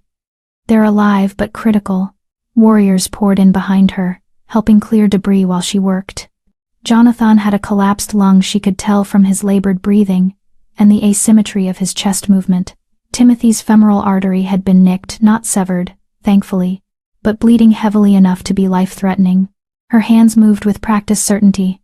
No room for fear or hesitation. Pressure on Timothy's artery. A makeshift seal for Jonathan's chest wound. Orders snapped out to warriors who scrambled to obey. We need to move them now, she said. Timothy first, he'll bleed out in minutes. Jonathan can last a bit longer if we keep that chest seal in place. Gregory lifted Timothy with shocking gentleness for someone so powerful, while Ramon took Jonathan. They ran back to Packlands at a pace that should have been impossible. But warriors carrying injured packmates found reserves of strength that defied normal limits. Amparo ran beside them, monitoring both patients, adjusting bandages, making sure the chest seal stayed intact. Her own exhaustion meant nothing. These warriors had sacrificed themselves to protect the pack, and she'd be damned if she let them die on her watch. They burst into the infirmary, Bonita already prepared. Surgery on both warriors took 6 hours. 6 hours of precision work, of fighting to save lives that hung by threads, of refusing to accept that death was inevitable. When it was finally over, when both warriors were stable and sleeping off the anesthesia, Amparo collapsed against the wall. Her hands were steady, they always were during medical procedures, but now they shook violently as the adrenaline drained away. Gregory found her there, sliding down to sit beside her on the floor. You saved them, he said simply. We saved them. Bonita did the complex surgical work. After you kept them alive long enough to get here. After you ran into a partially collapsed building without knowing if more attackers were waiting. After you kept pace with warriors for miles while monitoring critical patients. He turned to look at her. Do you ever think of yourself? Your own safety? Do you? She countered. You led the charge into potential danger. Don't lecture me about self-preservation when you do the same thing. That's different.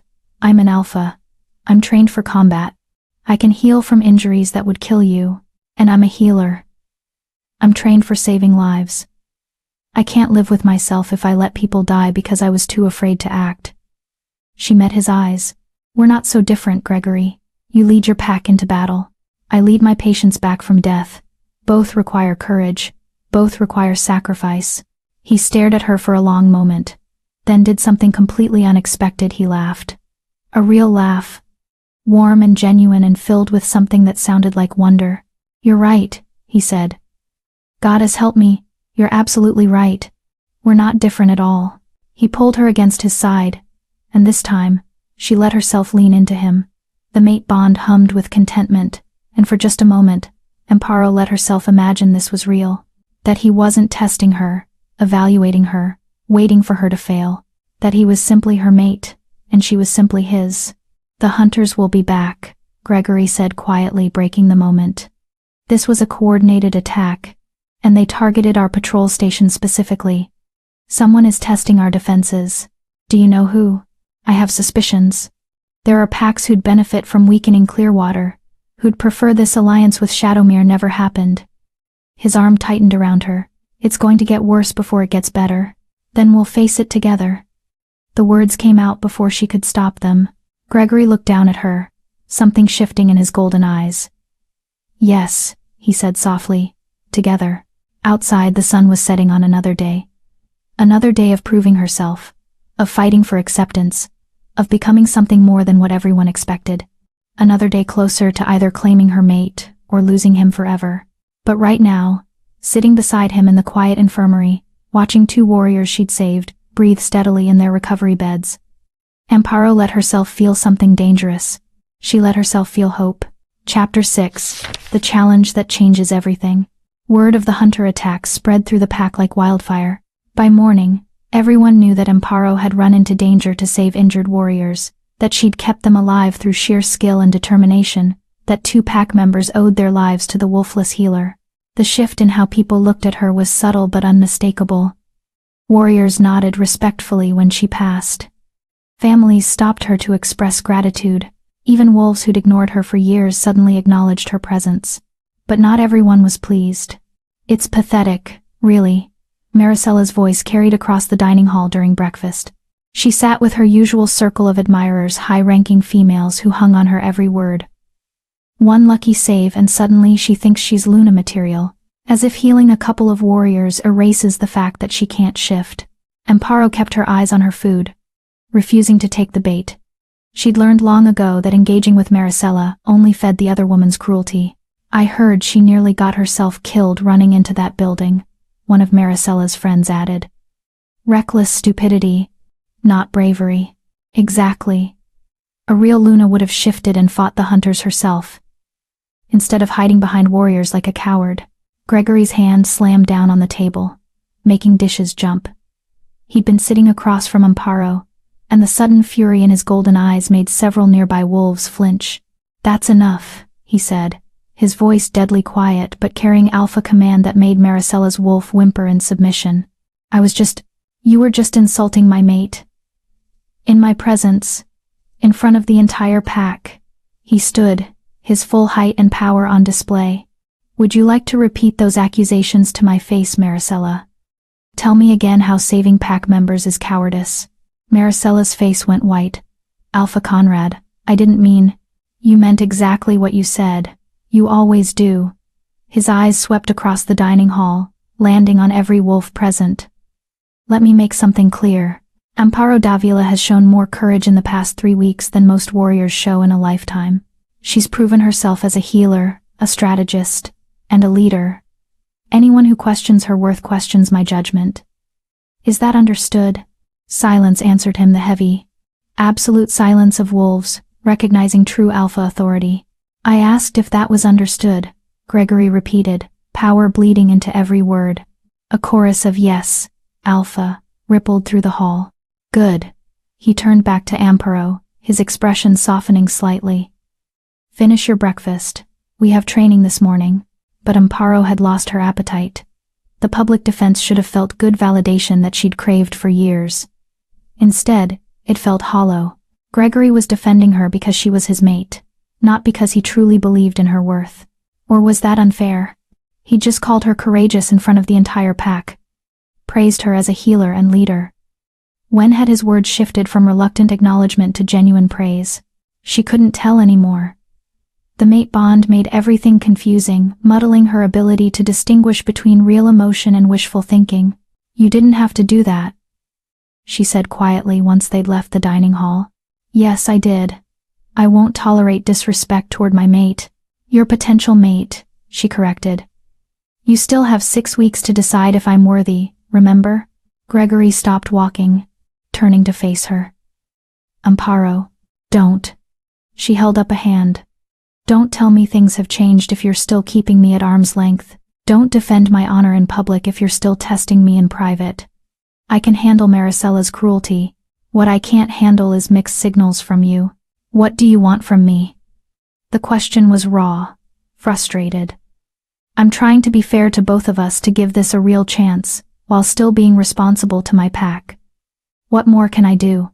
I don't know, she admitted.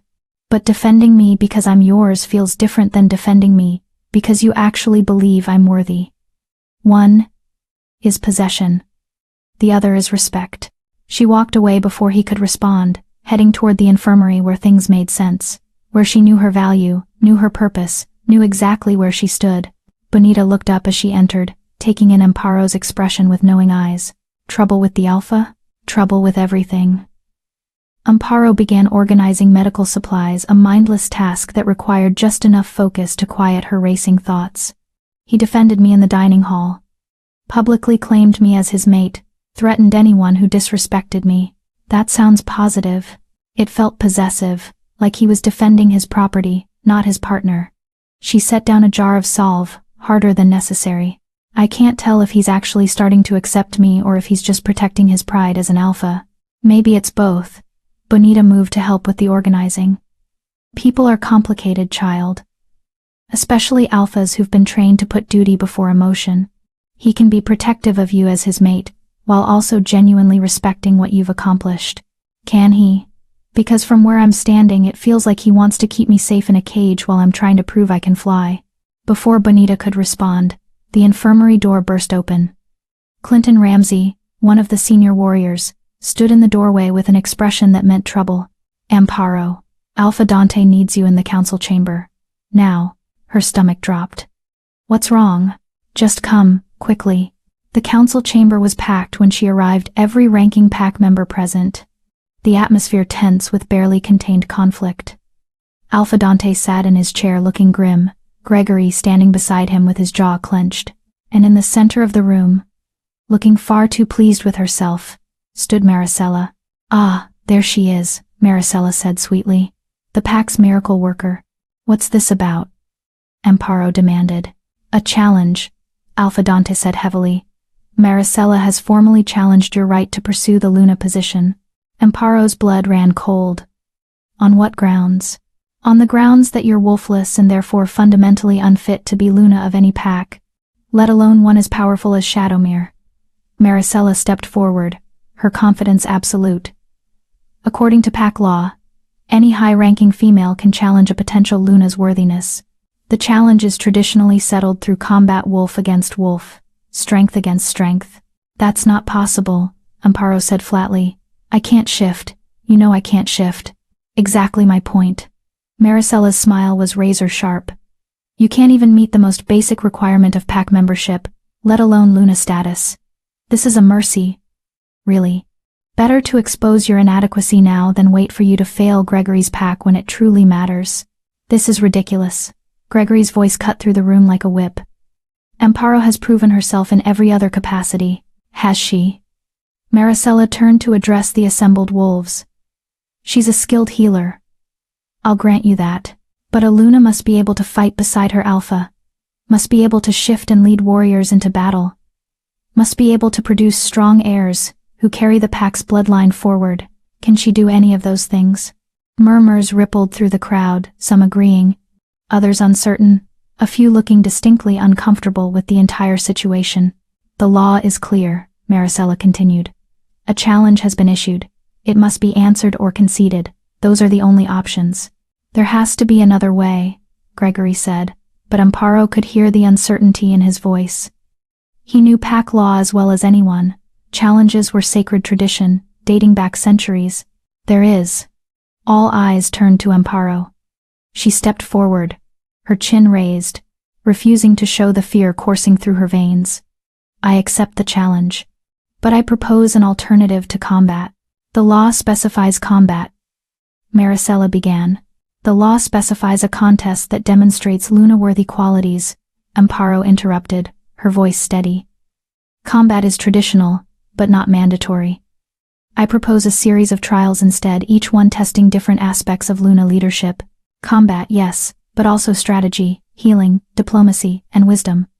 5 trials total. Whoever wins the majority proves her worth.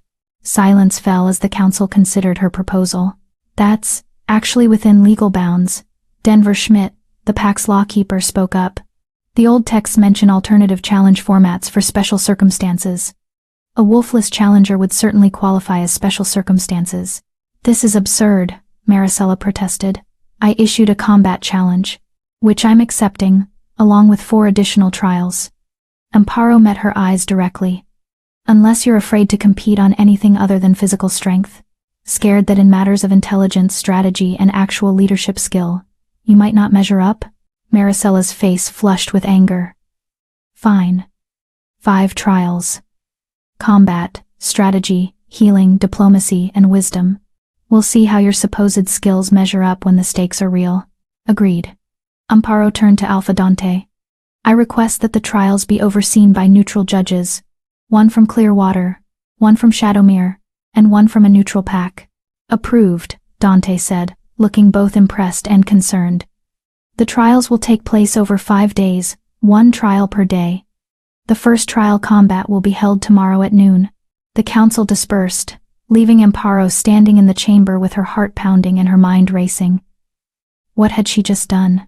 Agreed to compete in combat against a trained warrior with a powerful wolf. She might as well have signed her own death warrant. Gregory caught her arm as she turned to leave. We need to talk. Do we? Amparo, you can't win a physical combat trial. Even with weapons, even with every advantage, Maricela will shift, and you'll be defenseless. I know. Then why did you accept? The frustration in his voice was palpable. You could have conceded, withdrawn your pursuit of the Luna position. No one would have blamed you. I would have blamed me. She pulled her arm free. This is what you wanted, isn't it? Proof that I can handle Luna challenges? Well, here's your proof. Either I'm strong enough to face Maricela and win, or I'm not worthy of being your mate. Simple as that. Nothing about this is simple. It is to me. She met his eyes, letting him see the determination there. I'm done being invisible. Done being dismissed. Done wondering if I'm good enough. Tomorrow, I either prove myself or I fail spectacularly. Either way, we'll both have our answer. She walked away, leaving Gregory standing in the empty council chamber, with an expression that might have been admiration or might have been grief. The rest of the day passed in a blur. Ramon insisted on training her for combat, though they both knew it was nearly hopeless. Bonita prepared healing poultices in case of injuries when, not if, they both silently acknowledged. Other PAC members stopped by with advice, encouragement, or thinly veiled pity. As evening fell, Amparo found herself alone in her cottage, staring at her grandmother's journal. The entry about white wolves seemed to mock her with its promise of power that had never manifested. Their wolves are late bloomers, some don't shift until their 25th year, others until a great trauma forces the change. Tomorrow would certainly qualify as trauma. If her wolf was going to emerge, facing Maricela in combat should do it. But what if it didn't? What if the white wolf bloodline was just a story, a desperate hope with no foundation in reality? A knock interrupted her spiraling thoughts. She opened the door to find Gregory standing there, looking uncertain in a way she'd never seen from him. Can I come in? She stepped aside, letting him enter. He filled the small space, all power and presence, and barely contained emotion. I can't let you do this, he said without preamble. You don't get to make that choice. Amparo, she'll kill you. Maybe not intentionally, but in the heat of combat, accidents happen. Maricela isn't known for her restraint, so you think I should concede? Prove her right that I'm too weak, too fundamentally broken to ever be a Luna. I think you should choose to live rather than die proving a point. His control cracked, pain bleeding through. I can't watch you die tomorrow. I can't feel you die through the mate bond, while I stand there helpless to stop it. Then reject me now. The words came out harsh, desperate. If you're so certain I'll fail, so convinced I'm not strong enough, then end this. Reject the mate bond and free us both. I can't. Why not? Because despite everything, despite my doubts and fears and certainty that this can't possibly work, I'm falling in love with you. The confession exploded from him. Raw and unfiltered. Every day I watch you transform yourself, push past limits that would break lesser wolves, prove that strength comes in forms I never imagined. You're brilliant and brave and absolutely terrifying in your determination. And the thought of losing you tomorrow is killing me. Amparo's breath caught. Gregory, I know it's too soon. I know I have no right to these feelings when I've barely accepted you as my mate. But there it is. He stepped closer. I love you, Amparo, and I'm begging you not to die tomorrow for the sake of my pride or pack politics or proving yourself worthy. You're already worthy. I see it. I believe it. Then why am I still fighting for your acceptance? Her voice broke. Why is there still a timeline, still tests, still conditions on whether you'll claim me? Because I'm a coward. The admission was quiet, painful, because accepting you means accepting that everything I thought I knew about strength and leadership was wrong. It means facing my pack with a Luna they'll question, dealing with challenges and doubts and possible rebellion. It means risking everything for love instead of doing what's practical and safe. And you're not ready for that risk. I thought I wasn't. He cupped her face in both hands, his touch gentle despite his obvious power. But watching you agree to face Maricela tomorrow, knowing you'd rather die than give up, I realize the only risk I can't accept is losing you. He kissed her then, and the mate bond exploded between them. Every cell in her body sang with recognition, with rightness, with the absolute certainty that this was what the moon goddess had intended. When they finally broke apart, both breathing hard, Gregory rested his forehead against hers. Withdraw from the challenge, he whispered. Please, I'll claim you right now, in front of the entire pack. No more tests, no more trials. Just us, together, as mates. It was everything she'd wanted, everything she'd been fighting for. Acceptance, love, the end of proving herself over and over again. But it would be hollow, a victory given rather than earned. And worse, it would prove Maricela right, that she'd manipulated Gregory through the mate bond, seduced him into ignoring his pack's needs, convinced him to make an irresponsible choice out of emotion rather than reason. I can't, she said, tears streaming down her face. I love you too, Gregory. Goddess help me, I do. But I can't accept you like this with doubts still lingering, with questions about whether I'm truly worthy, or just the mate bond manipulating your judgment. I need to face Maricela. I need to prove myself, not just to you or the pack, but to myself, even if it kills you, especially if it kills you. She pulled back, wiping her tears. If I'm going to be your Luna, if I'm going to lead beside you and face down challenges and threats, I need to know I can stand on my own, that I'm strong enough to handle whatever comes. You're already strong enough. Then tomorrow I'll prove it. She smiled through her tears. Have faith in me, Gregory. The way I'm learning to have faith in myself. He looked like he wanted to argue more, to find some way to change her mind. Instead, he pulled her close one more time, holding her like she was precious beyond measure. I'll be there tomorrow, he said into her hair. Watching, praying, having more faith than I've ever had in anything. And when you win, when, not if, I'm claiming you in front of everyone. No more doubts. No more tests. Just you and me, exactly as the moon goddess intended. When I win, she agreed, letting herself believe it for just a moment. He left shortly after, and Amparo was alone with her thoughts and fears, and the impossible challenge awaiting her at noon tomorrow. She pulled out her grandmother's journal one more time, running her fingers over the words. If her wolf doesn't come naturally, it will come when she needs it most. I need it now, grandmother, she whispered to the empty room. If the white wolf bloodline is real, if there's any truth to your stories, please. I need my wolf tomorrow. Only silence answered. Amparo lay in bed, staring at the ceiling, feeling Gregory's presence in the distance, the steady pulse of the mate bond that both comforted and ached. Somewhere out there, he was probably lying awake too, wrestling with his own fears and doubts. Tomorrow would change everything. One way or another, The trials would reveal the truth, whether she truly possessed the strength to be Luna, or whether she'd been fooling herself all along. She closed her eyes, and in the darkness behind her lids, she could have sworn she saw a flash of white fur and silver eyes. Tomorrow, a voice whispered from deep within. Tomorrow, sister, you'll understand everything. Chapter 7. White fur, silver eyes, ancient power. The combat arena was packed. Every member of Clearwater Pack had gathered to witness the challenge, along with Gregory's Shadowmere warriors and representatives from 3 neighboring packs who'd arrived overnight. Word had spread fast the wolfless healer challenging a powerful shifted wolf was the kind of spectacle that drew crowds. Amparo stood at the edge of the arena, her body wrapped in light leather armor that Ramon had hastily modified to fit her. It wouldn't stop claws or fangs, but it might slow them down enough to prevent immediately fatal wounds. A small mercy. Remember, Ramon said quietly beside her. Stay mobile. Don't let her corner you. Use the environment, the posts, the barriers. Make her work for every strike. And when she shifts? Amparo's voice was steady despite the fear coiling in her gut.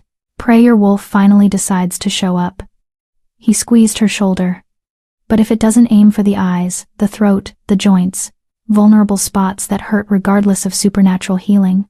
Across the arena, Maricela was stretching, her silver wolf already shimmering beneath her skin. She looked confident, relaxed, even a predator who knew the kill was assured. The 3 judges sat in elevated seats overlooking the arena. Alpha Dante represented Clearwater. Gregory represented Shadowmere, though the tension in his jaw and the white-knuckle grip on his chair's armrests showed how much he hated being forced to judge rather than intervene. The 3rd judge was Georgina Friedman, an elderly alpha from the neutral Riverbend pack, known for her fairness and unshakable adherence to tradition. Combatants. Approach. Georgina's voice rang out with surprising strength for her age. Amparo and Maricela met in the center of the arena. Up close, Amparo could see the anticipation in Maricela's ice-blue eyes, not just for victory, but for the humiliation she planned to inflict. Any last words? Maricela asked sweetly. Perhaps you'd like to concede now, save yourself the embarrassment of being torn apart in front of your precious mate? I have words, Amparo replied calmly. But they're not for you. She turned to face the crowd, raising her voice so everyone could hear. I know what you all see when you look at me. Wolfless. Weak. Fundamentally broken. I've heard those words my entire life. She met the eyes of pack members who dismissed her, ignored her, pitied her. But I've also learned something these past weeks. Strength isn't just teeth and claws. Leadership isn't just combat prowess. And worth isn't measured by whether you can shift. She turned back to Maricela. So yes, I'll probably lose this trial. You're a trained warrior with a powerful wolf, and I'm a healer who's never won a real fight. But I'm here anyway. Fighting anyway. Refusing to accept that my value as a person, as a potential Luna, depends solely on abilities I don't possess. Pretty speech, Maricela said. Won't save you when my claws are at your throat. Perhaps not. But at least I'll go down fighting for what I believe in, rather than tearing down others to feel powerful. Maricela's eyes flashed with anger, her wolf rising closer to the surface. Good. Angry opponents made mistakes. Combatants, take your positions, Georgina commanded. The trial begins at the sound of the horn. First blood ends the match, or submission by either party. Lethal force is prohibited, but injuries are expected. Do you both understand? Yes, they answered in unison. Amparo retreated to her starting position, her heart hammering against her ribs. She could feel Gregory through the mate bond, his fear, his faith, his love, all tangled together in a knot of emotion that threatened to overwhelm her. I'm sorry, she thought toward him, not sure if he could feel her intention through the bond. But I have to do this. The horn sounded. Maricela shifted immediately, her transformation fluid and beautiful. Where a woman had stood, now crouched a massive silver wolf. Easily 400 pounds of muscle and fang and supernatural speed. Amparo ran. She wasn't stupid enough to face a shifted wolf head-on. Her only advantage was intelligence and unpredictability. She had to use both. Maricela lunged, covering the distance between them in seconds. Amparo dove sideways, rolling behind one of the wooden posts that dotted the arena. Claws raked the wood where her head had been, leaving deep gouges. The silver wolf circled, yellow eyes tracking her prey with predatory focus. Amparo kept the post between them, moving when Maricela moved, using the barrier as temporary protection. "Stand and fight, coward," someone in the crowd yelled. But Amparo ignored them, focused entirely on survival. Maricela feinted left, then attacked right fast, too fast. Claws caught Amparo's arm, tearing through leather and flesh. Blood welled up, hot and immediate. First blood. The trial should be over. But Georgina hadn't called it. Amparo glanced at the judges and saw why they were consulting, arguing in low voices. The rules said, first blood or submission. As long as neither combatant yielded, the fight could continue until one injury proved decisive. Maricela had known. She'd planned this a loophole that would let her inflict maximum damage while staying within legal bounds. Pain radiated from Amparo's arm, but she forced herself to move. Maricela attacked again, and this time Amparo was ready. She grabbed a handful of the sand that covered the arena floor and threw it directly at the wolf's eyes. Maricela yelped, shaking her head, momentarily blinded. Amparo used those precious seconds to grab one of the weighted training staffs at the arena's edge. Not a real weapon, but better than nothing. The silver wolf recovered quickly, rage replacing calculation in her eyes. She charged. No more strategy, just fury in claws and teeth. Amparo swung the staff with everything she had. It connected with Maricela's ribs with a satisfying crack. Not enough to seriously injure a shifted wolf, but enough to hurt. Enough to shock. The crowd roared with surprise. The wolfless healer had landed a blow, but Maricela's retaliation was swift and brutal. She batted the staff aside, sending it flying across the arena, then slammed into Amparo with her full weight. They went down hard, Amparo's back hitting the ground with bone-jarring force. Silver jaws snapped inches from her face. Only her forearm, thrown up desperately in defense, kept those teeth from her throat. Fangs sank into flesh, and Amparo screamed the pain white-hot and all-consuming. Through the agony, she heard Gregory roar a sound of pure anguish that made her mate bond flare with desperate intensity. "Fight," something whispered deep inside her. "Fight, sister. We're not done yet." Amparo's free hand scrabbled in the sand, finding a sharp rock. Not much of a weapon, but desperation made everything useful. She drove it into the soft tissue behind Maricela's ear, a pressure point she knew from healing work. The wolf released her arm with a yelp, stumbling back. Amparo rolled away, cradling her mangled forearm. Blood poured from the wound, more than any human could afford to lose. Her vision swam, darkness creeping in at the edges. "Get up," the voice insisted. "Get up. You're stronger than this." But she wasn't. Her body was shutting down, going into shock. She could see Maricela recovering, preparing for the final strike. Could feel Gregory's horror through the bond, his desperate need to intervene held back only by the sacred rules of challenge. "Please," Amparo thought toward whatever presence lurked inside her. "If you're real, if the White Wolf bloodline is real, I need you now. I can't do this alone." Maricela charged, and something inside Amparo broke. Not broke, shattered, like a dam giving way, like chains snapping, like a door that had been locked her entire life suddenly exploding open. Power flooded through her ancient vast, absolutely terrifying in its intensity. Her bones began to crack and reshape, her skin rippling with the beginning of a transformation she'd thought impossible. "Finally," the voice sang with joy. "Finally, you're ready." The shift was agony and ecstasy combined. Her first shift, the moment every wolf dreamed of happening in the worst possible circumstances. With no training, no preparation, nothing but desperation and instinct to guide her. But it was happening. White fur erupted across her skin, pure as fresh snow. Her body expanded, reshaped, transformed into something magnificent and powerful. And through it all, she could feel her wolf. Finally, after 23 years of silence rising to meet the threat, the transformation completed in seconds that felt like hours. Where Amparo had knelt, bleeding and broken, now stood a wolf. Not just any wolf. A white wolf. The entire arena fell silent, a hush so complete that the only sound was wind rustling through the trees beyond the packlands. Even Maricela had frozen mid-charge, her silver form suddenly seeming small compared to the creature before her. Amparo's wolf was massive, larger than Maricela, larger than any wolf present except perhaps Gregory. Her fur was indeed white as starlight, just as her grandmother's journal had described. But it was her eyes that drew gasps from the crowd.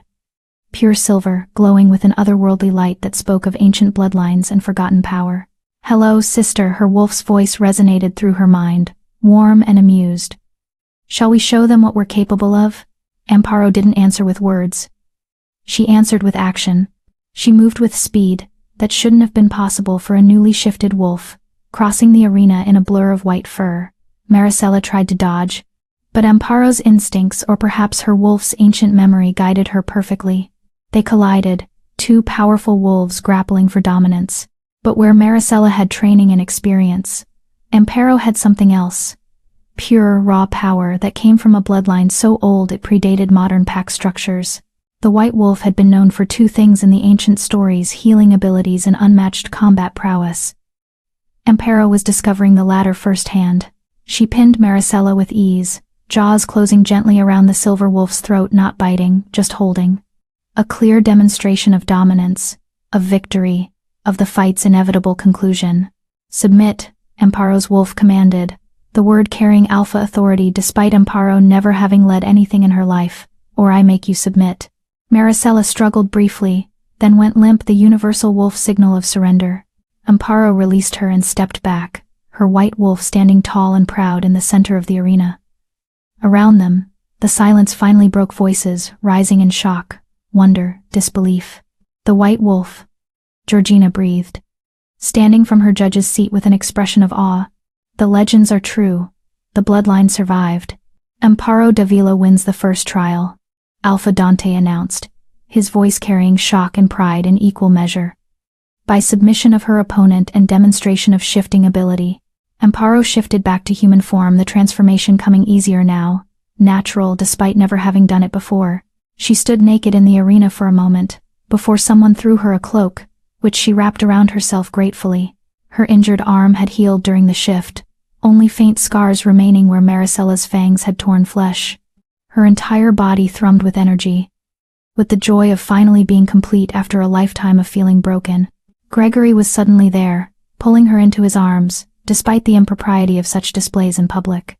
Through the mate bond, she could feel everything: his relief, his pride, his absolute wonder at what she'd become. "A white wolf," he murmured into her hair. "My mate is a goddess-blessed white wolf. I didn't know," she said, still dazed. "I hoped, but I didn't know for certain." "Your grandmother knew. She must have known." He pulled back to look at her, his golden eyes bright with unshed tears. "Do you understand what this means? White wolves are legendary. They're born once in a generation. If that, they're considered blessed by the moon goddess herself. If Amparo's transformation just gave you chills, please like this video." Around them, the crowd was in chaos. Some celebrating, others arguing, many simply staring at Amparo with expressions ranging from respect to fear to outright worship. Maricela had shifted back to human form, her face ashen as she stared at Amparo. All her confidence, all her cruel superiority, had evaporated in the face of absolute proof that she'd been wrong. "Impossible," Maricela whispered. "You were wolfless." "Everyone said. Everyone was wrong," Amparo said calmly. "As were you. About my worth, about my capabilities, about what makes someone fit to be Luna." "The first trial is complete," Georgina announced, her aged voice carrying authority that silenced the crowd. "Amparo Davila has won decisively. The remaining 4 trials will proceed as scheduled. Strategy tomorrow, healing the following day, then diplomacy and wisdom." "Maricela kid, do you wish to continue the challenge?" Maricela looked at Amparo, really looked at her for perhaps the first time. Saw not the wolfless outcast but a white wolf, a creature of legend, someone who'd proven her strength in the most dramatic way possible. "Yes," Maricela said finally, though her voice lacked its earlier confidence. "The challenge stands. Shifting ability is only one aspect of Luna worthiness. I still intend to prove myself superior in the remaining trials." "So be it," Georgina declared. "This council is adjourned until tomorrow." The crowd dispersed slowly, many lingering to stare at Amparo with new eyes. She could hear whispered conversations, White Wolf, blessed, legendary words she'd never imagined would be associated with her. Bonita pushed through the crowd, tears streaming down her weathered face. Your grandmother would be so proud, she said, pulling Amparo into a fierce embrace. She knew. All those years she knew what you'd become. Why didn't she tell me? Amparo's voice broke. Why let me suffer, thinking I was broken? Because white wolves don't emerge through comfort, Bonita said gently.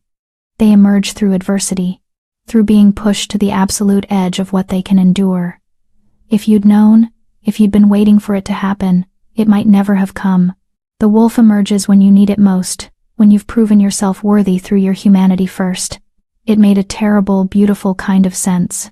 Every rejection, every moment of being dismissed and overlooked, every time she'd chosen to push forward despite having no supernatural advantages, all of it had been building to this moment, forging her into someone strong enough to handle the power now flowing through her veins. Come, Gregory said, his hand warm on her shoulder. You need to rest. Shifting for the first time is exhausting, and you have 4 more trials ahead. He guided her away from the arena, back toward her cottage, his presence steady and comforting through the mate bond. Other pack members parted to let them pass, many bowing their heads in respect, a gesture previously reserved for alphas and high-ranking wolves. This changes everything, Amparo said once they were alone in her cottage. Yes. Gregory pulled her close, his arms encircling her like she was something precious. But perhaps not in the way you think. You've proven you can shift, that you carry legendary bloodline. But I was already falling in love with you before this happened. Before you became the White Wolf. When you were just Amparo, brilliant, stubborn, impossibly brave Amparo. Just Amparo was never enough for anyone. She was always enough for me. He tilted her chin up, making her meet his eyes. I was too blind to see it at first.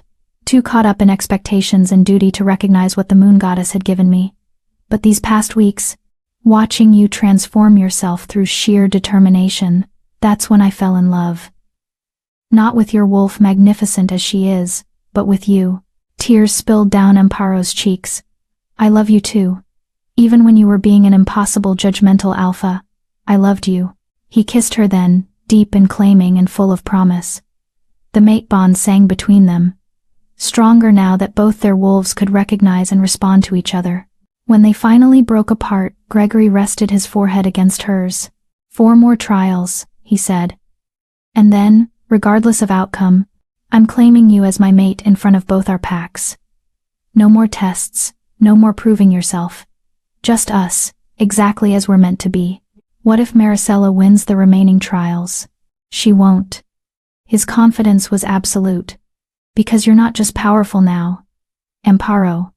You've always been brilliant, strategic, compassionate, all the qualities a Luna needs. Today you simply added physical strength to an already formidable list.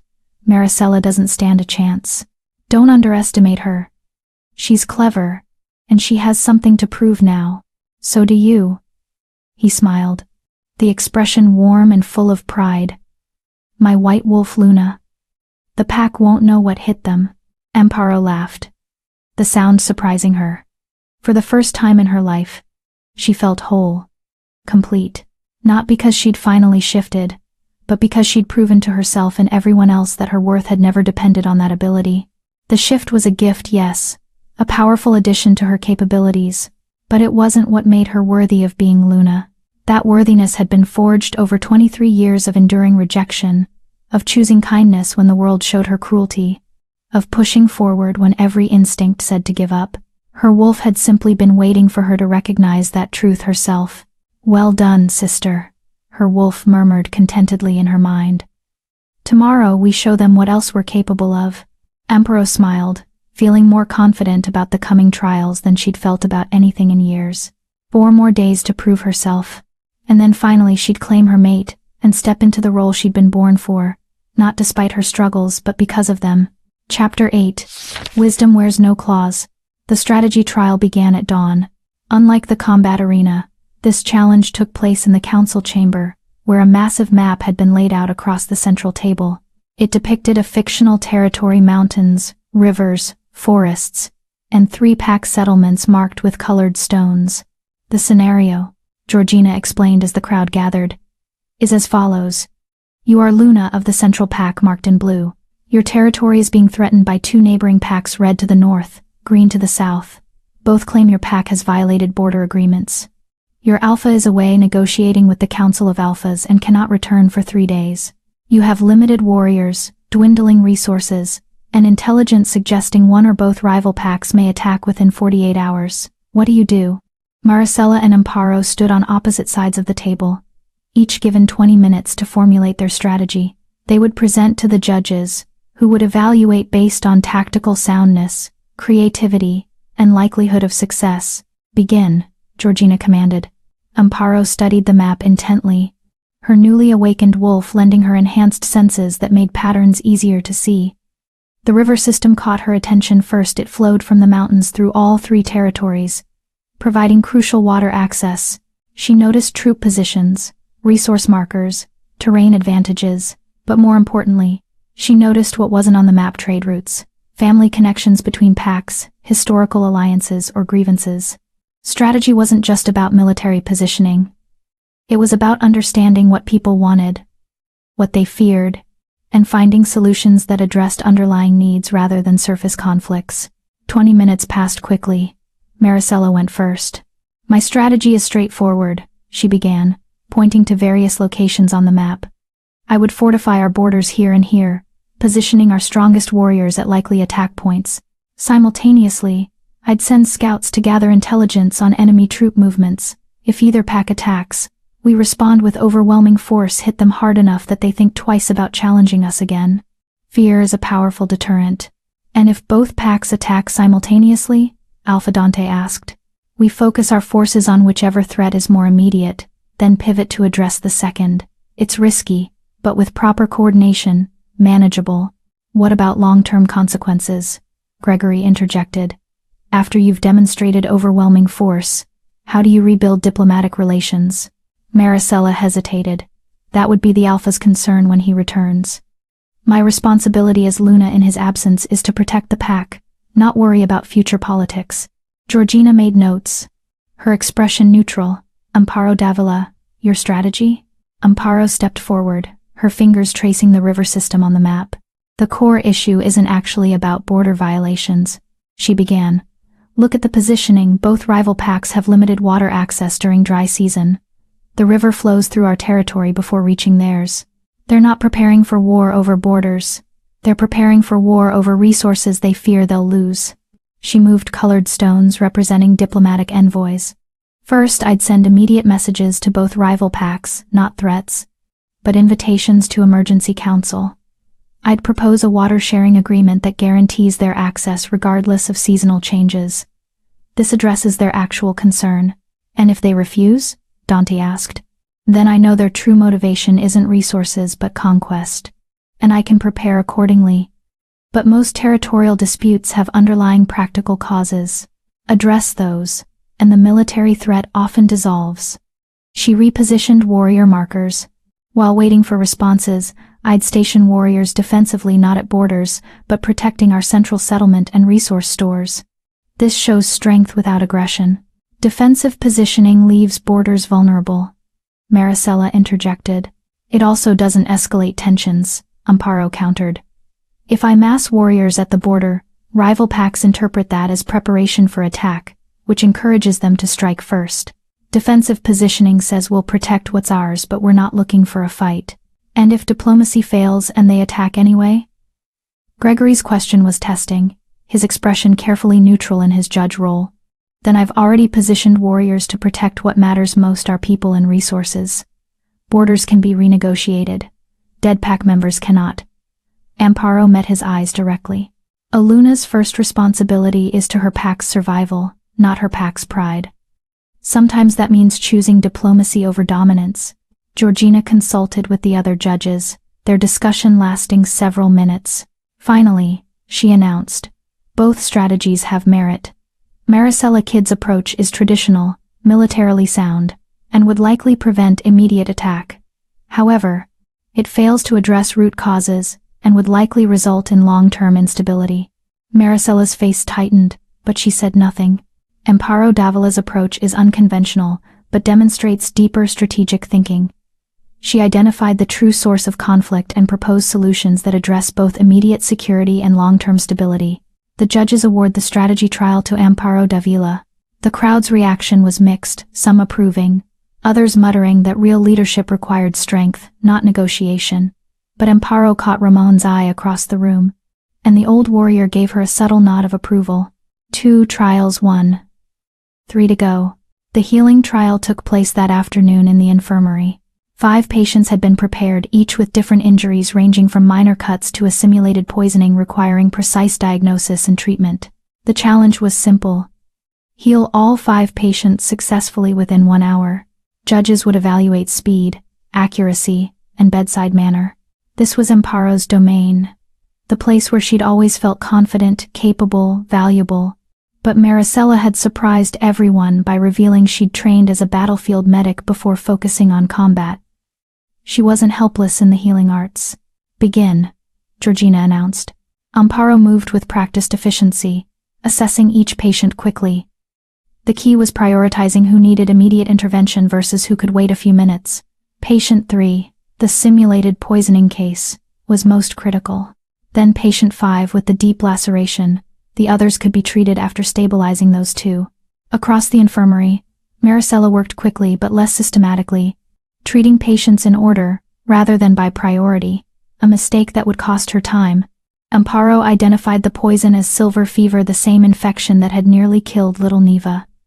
She prepared the purification bath from memory, her hands steady as she worked. While that patient soaked, she moved to the laceration, cleaning and stitching with precision that came from years of practice. Patient after patient, she worked through the challenges. Each one received not just medical treatment, but also comfort, a gentle word, a reassuring touch, the kind of bedside manner that separated adequate healers from exceptional ones.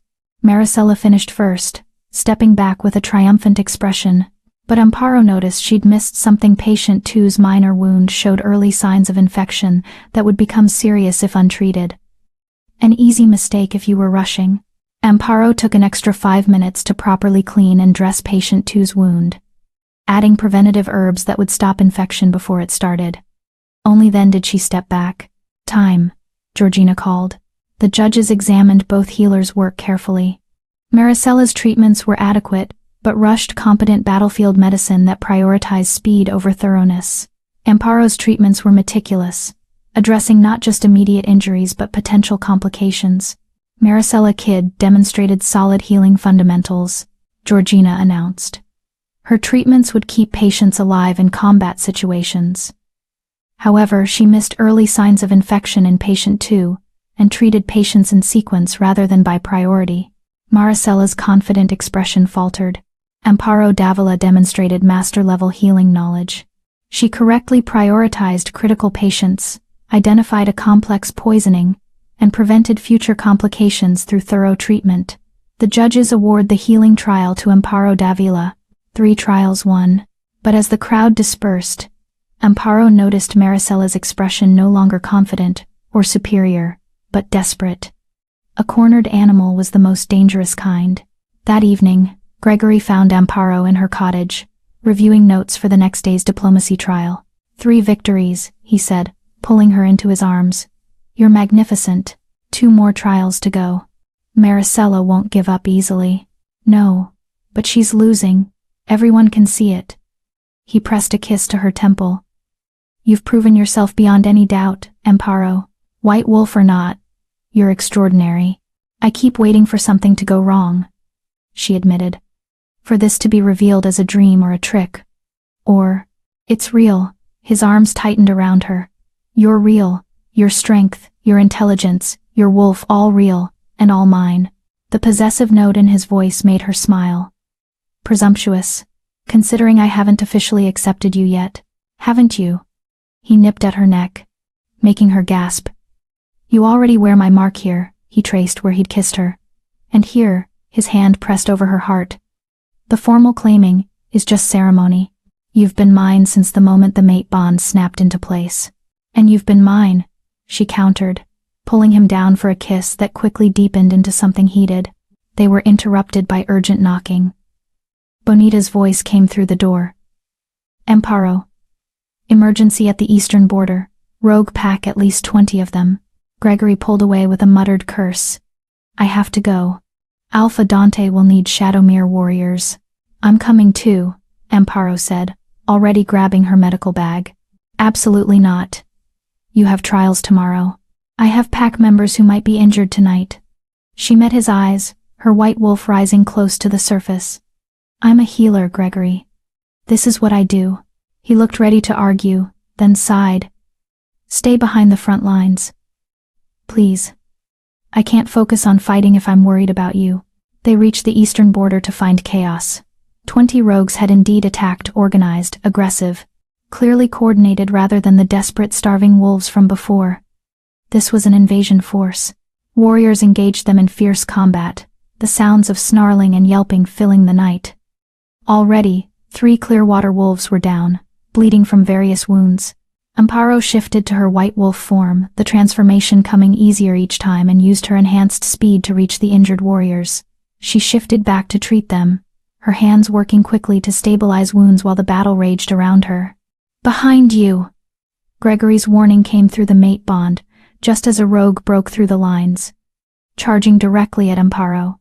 She shifted mid-turn, her white wolf meeting the rogue head-on.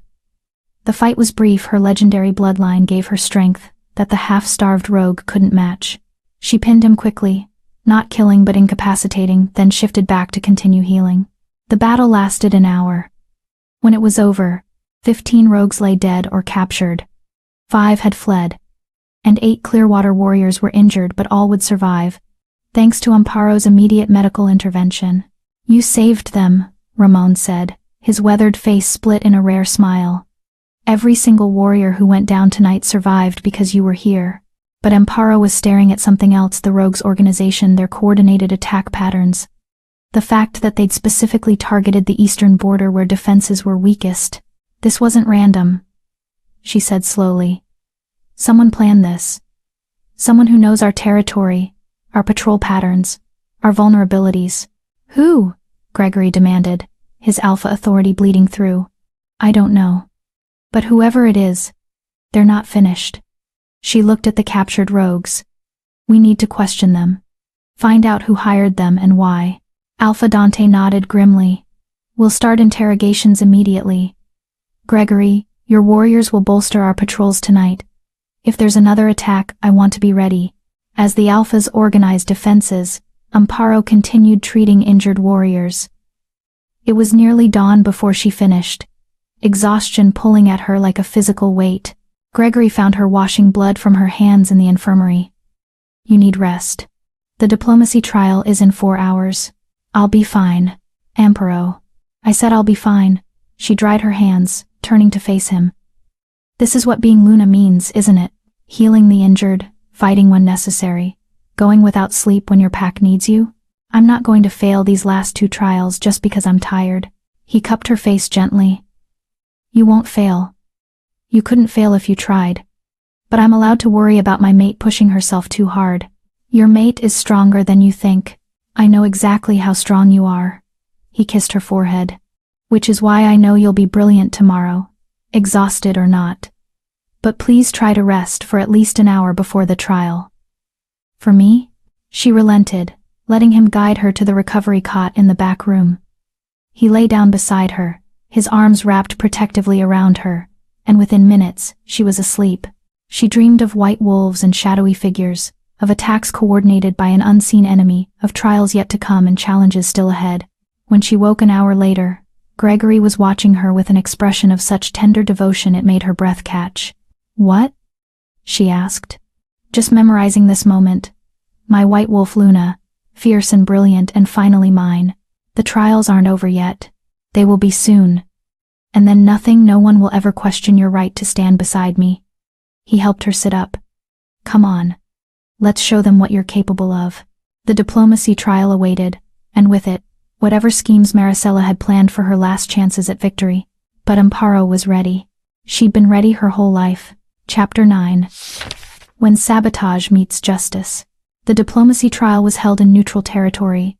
a clearing between Clearwater and Shadowmere lands where pack representatives could meet without either side having home advantage. The scenario was complex. Two feuding packs, both with legitimate grievances, both prepared to go to war. As potential Luna, each challenger would play mediator, with actors portraying the feuding alphas. Success would be measured by whether they could broker peace. And if so, how lasting that peace would likely be. Amparo watched as Maricela went first, facing actors portraying Alpha Paris Ortiz of Riverside Pack and Alpha Geraldo Jefferson of Crestwood Pack. My pack's hunting grounds have been violated repeatedly. Paris snarled, his performance convincing. Crestwood warriors cross our borders with impunity. Because your pack poaches our game before it reaches our territory, Geraldo countered. Our wolves are starving while Riverside feasts. Maricela's approach was direct. She proposed splitting the disputed territory down the middle, establishing clear borders, and imposing penalties for violations. It was fair, practical, and completely missed the underlying dynamics. And what happens in 10 years, when game populations shift again? Paris challenged. We're back to the same conflict. Maricela had no answer that satisfied both parties. Her mediation ended with a tense truce that everyone knew wouldn't last past the first harsh winter. Amparo Davila, Georgina called. Amparo stood, facing the actors who reset their angry postures and aggrieved expressions. Before we discuss territories, she began. Tell me about your packs. How many members? How many depend on hunting versus trade? What are your relationships with other neighboring territories? It seemed like a tangent, but she listened carefully as both alphas described their pack situations. Riverside was larger, more prosperous, but struggling with an aging population. Crestwood was smaller, younger, but lacked resources for proper development. I see, Amparo said thoughtfully. So Riverside needs young warriors to bolster their defenses, and Crestwood needs resources and trade connections that Riverside has in abundance. What's your point? Paris asked warily. My point is you need each other more than you need the disputed hunting grounds. She moved to the map laid out between them. What if instead of dividing territory you merged it? Create a shared preserve where both packs hunt together. Riverside gains young warriors through alliance marriages between packs. Crestwood gains access to Riverside's trade networks and resources. You're suggesting we merge? Geraldo sounded shocked. Not merge entirely. Maintain your separate pack identities and leadership structures. But create a formal alliance sealed by blood and treaty. Share resources. Share territory. Share the burden of survival. She met both their eyes. Alone, you're struggling, and likely to weaken further. Together, you become a regional power that other packs will think twice about challenging. That's...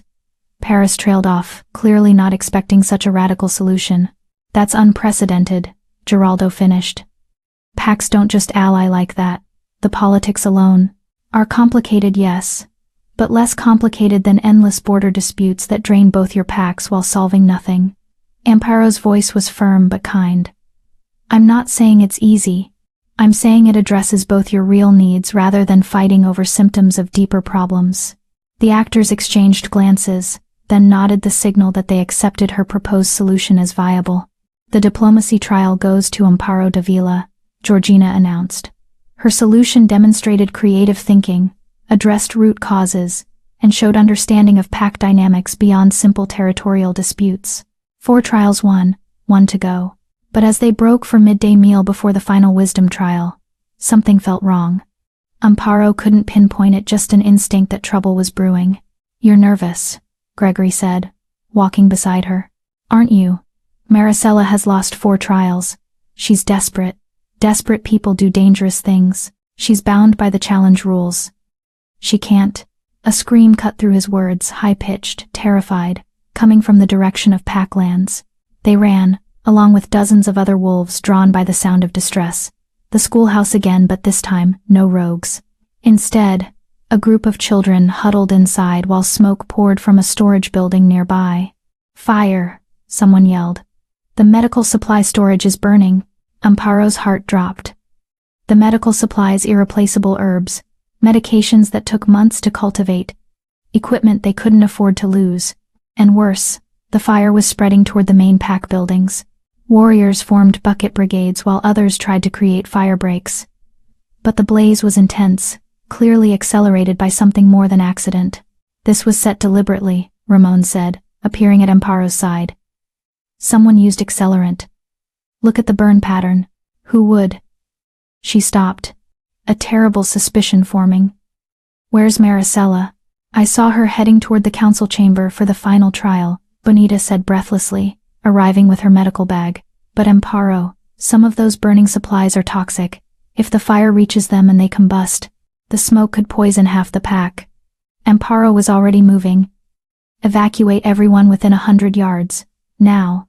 She shifted to her white wolf form, using her enhanced strength to help drag burning debris away from the main storage area where the dangerous materials were kept. The heat was intense, even through her thick fur, and smoke choked her lungs. Other wolves joined her, working frantically to contain the blaze. But it was spreading too fast, too hot, clearly designed to cause maximum chaos. And suddenly, Amparo understood. This wasn't random. This was sabotage timed precisely during the final trial to either force her to choose between competing or saving her pack, or to cast suspicion on her if she happened to be near when it started. Maricela, she growled, the sound carrying through her wolf form. Gregory's wolf appeared beside her, golden eyes sharp with understanding. He'd reached the same conclusion. They worked for 30 minutes, fighting the fire with everything they had. Finally, with the help of 24 wolves and a sudden downpour that seemed like divine intervention, they contained the blaze. The damage was extensive.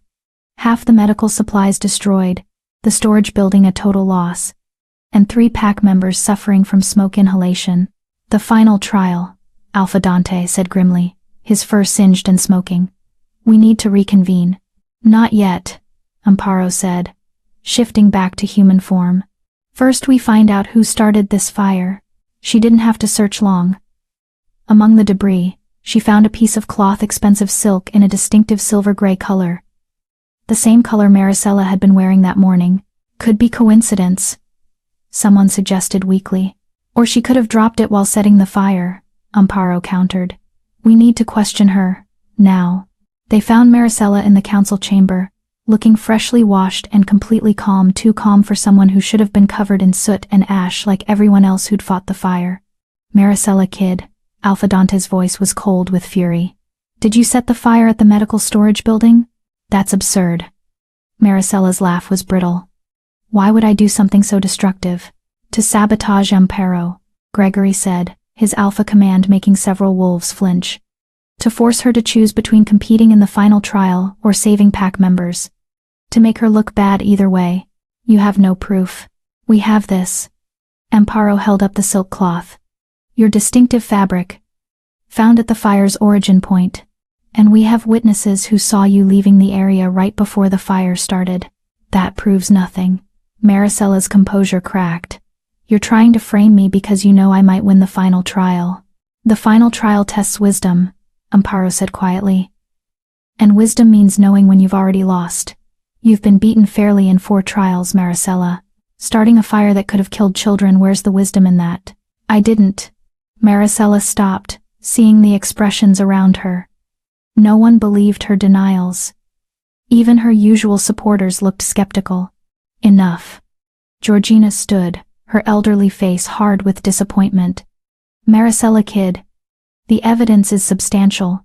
More importantly, your behavior throughout these trials has shown a profound lack of the qualities necessary for Luna.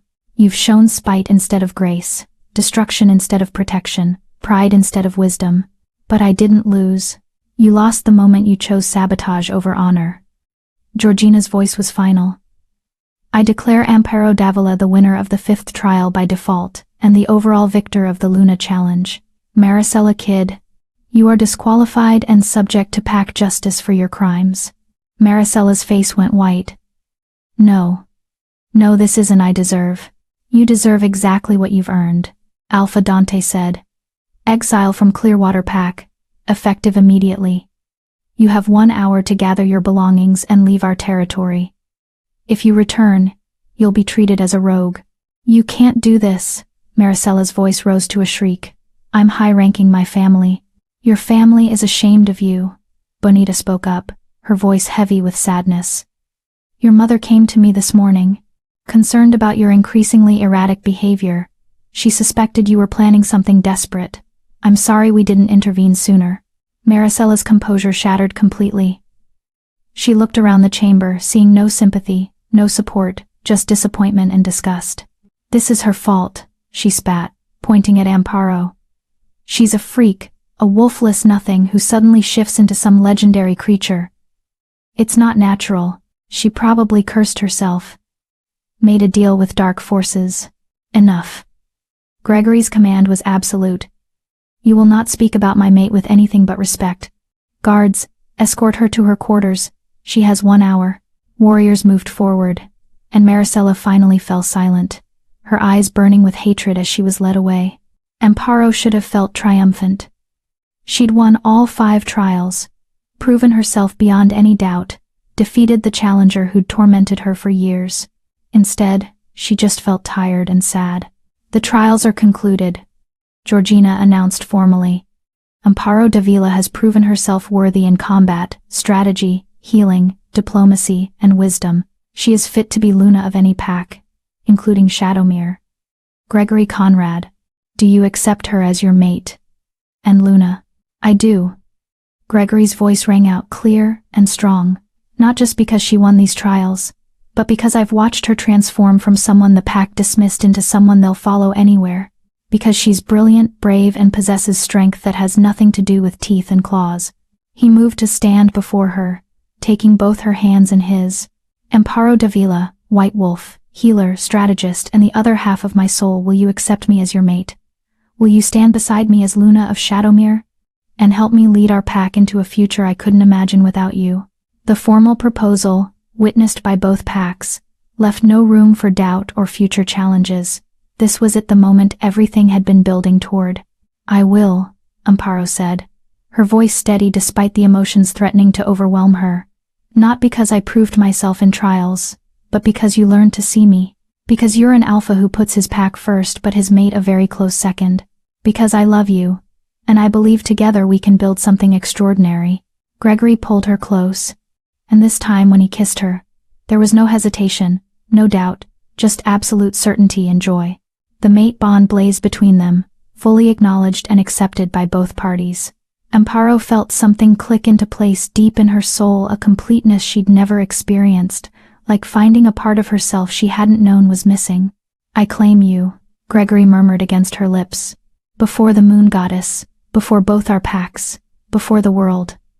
You are mine, and I am yours, from this day until our last breath. I claim you, Amparo echoed.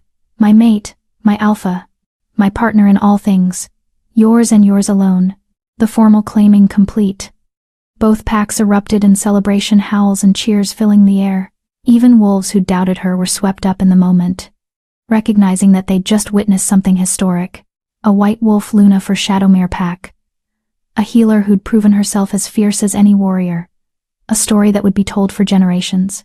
But as the celebration continued around them, Amparo caught sight of something at the edge of the clearing. A figure watching from the shadows, too distant to identify clearly. The same figure, she realized with chilling certainty, who'd orchestrated the rogue attacks. Who'd hired hunters to test Clearwater's defenses. Who'd used Maricella's desperation to cause chaos. Someone was playing a longer game, and the trials had only been the opening moves. Gregory, she murmured against his chest. We have a problem. Can it wait until after we celebrate our mating? His voice was warm with humor and desire. I don't think so. She pulled back enough to meet his eyes. The attacks. The fire. Maricela wasn't smart enough to coordinate all this alone. Someone has been manipulating events, testing our defenses, trying to weaken both our packs. His expression shifted immediately, alpha instincts taking over. Who? I don't know yet, but whoever it is, they're watching us right now. She gestured toward the tree line where the shadow had been, but it had vanished. Only the sense of being observed remained, a prickling awareness that made her white wolf growl low in warning. Then we deal with them, Gregory said firmly. Together. As mates. As alphas. I'm not alpha. You're my Luna. That makes you alpha in all but name. He pulled her close again. Whatever threats are coming, We'll face them as equals. That's what true mates do. Amparo leaned into his strength, feeling her wolf settle contentedly. The unknown enemy was a problem for tomorrow. Tonight was for celebration, for claiming her mate fully, for beginning the life she'd fought so hard to earn. But even as she let Gregory lead her toward the celebration feast, she couldn't shake the feeling that their real trials were only just beginning. The mate bond was claimed. Her position as Luna was secured. Now came the part her grandmother's journal had warned about in the passages she hadn't shared, the part about white wolves attracting danger like moths to flame, about being tested not for personal worth but for the survival of everyone they loved. She glanced back at the tree line one more time, her silver eyes catching moonlight. "Let them come," her wolf growled. "We're ready." And for the first time in her life, Amparo truly believed it. Chapter 10. The True Enemy Revealed. The celebration lasted deep into the night. Both packs mingled freely, Clearwater and Shadowmere wolves sharing food, stories, and the joy of witnessing a legendary mating. Amparo found herself surrounded by well-wishers, many of whom had ignored her mere weeks ago. To the white wolf Luna, someone toasted, and the crowd echoed the sentiment with raised cups and howls. Gregory never left her side, his hand constantly at her waist or tangled with hers, as if he couldn't quite believe she was real. Through the mate bond, Amparo felt his contentment, his pride, his bone-deep satisfaction at finally claiming what was his. But she also felt his underlying tension. He'd noticed the Watcher too, and like her, he knew their troubles were far from over. "We should talk to the captured rogues," Amparo said quietly during a brief moment of relative privacy, "before the trail goes cold." "Tonight? On our mating celebration?" Gregory raised an eyebrow. "Would you rather wait until whoever hired them makes their next move?" He sighed, pressing a kiss to her temple. "You're right, of course. But after this, I'm taking you back to our den, and not letting you leave for at least 2 days. Our den. Did you think you'd stay in that tiny cottage now that you're Luna of Shadowmere?" His smile was warm. "I've already arranged for your belongings to be moved to my quarters, unless you'd prefer separate sleeping arrangements." "Not even slightly." She stretched up to kiss him properly, drawing appreciative hoots from nearby pack members. But first the rogues. They found Alpha Dante already in the holding cells, interrogating the captured rogues from the eastern border attack. Ramon stood guard, his expression grim. "Any progress?" Gregory asked. "Some." Dante gestured to one of the rogues, a scarred male who looked more defeated than defiant. "This one's been more talkative than the others. Tell them what you told me." The rogue's eyes flicked to Amparo, widening slightly at the sight of her. "You're the white wolf. The one they said couldn't exist anymore." "Who said?" Amparo demanded. "Our employer. Said the bloodline was extinct, that if we found evidence otherwise the payment would double." He laughed bitterly. "Guess we found that evidence. Not that it matters now. Who hired you?" Gregory's alpha command made the rogue flinch. "Don't know his name. None of us did.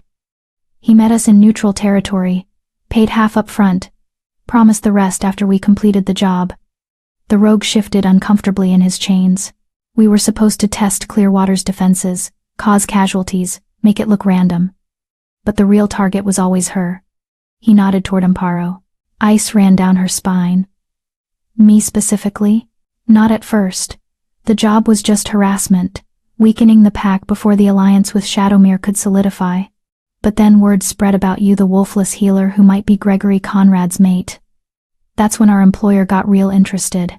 Started asking questions about you, offering bonuses if we could capture you alive." "Did you see this employer?" Dante asked. "Anything identifying about him?" "Tall, well-dressed, moved like a warrior but talked like nobility.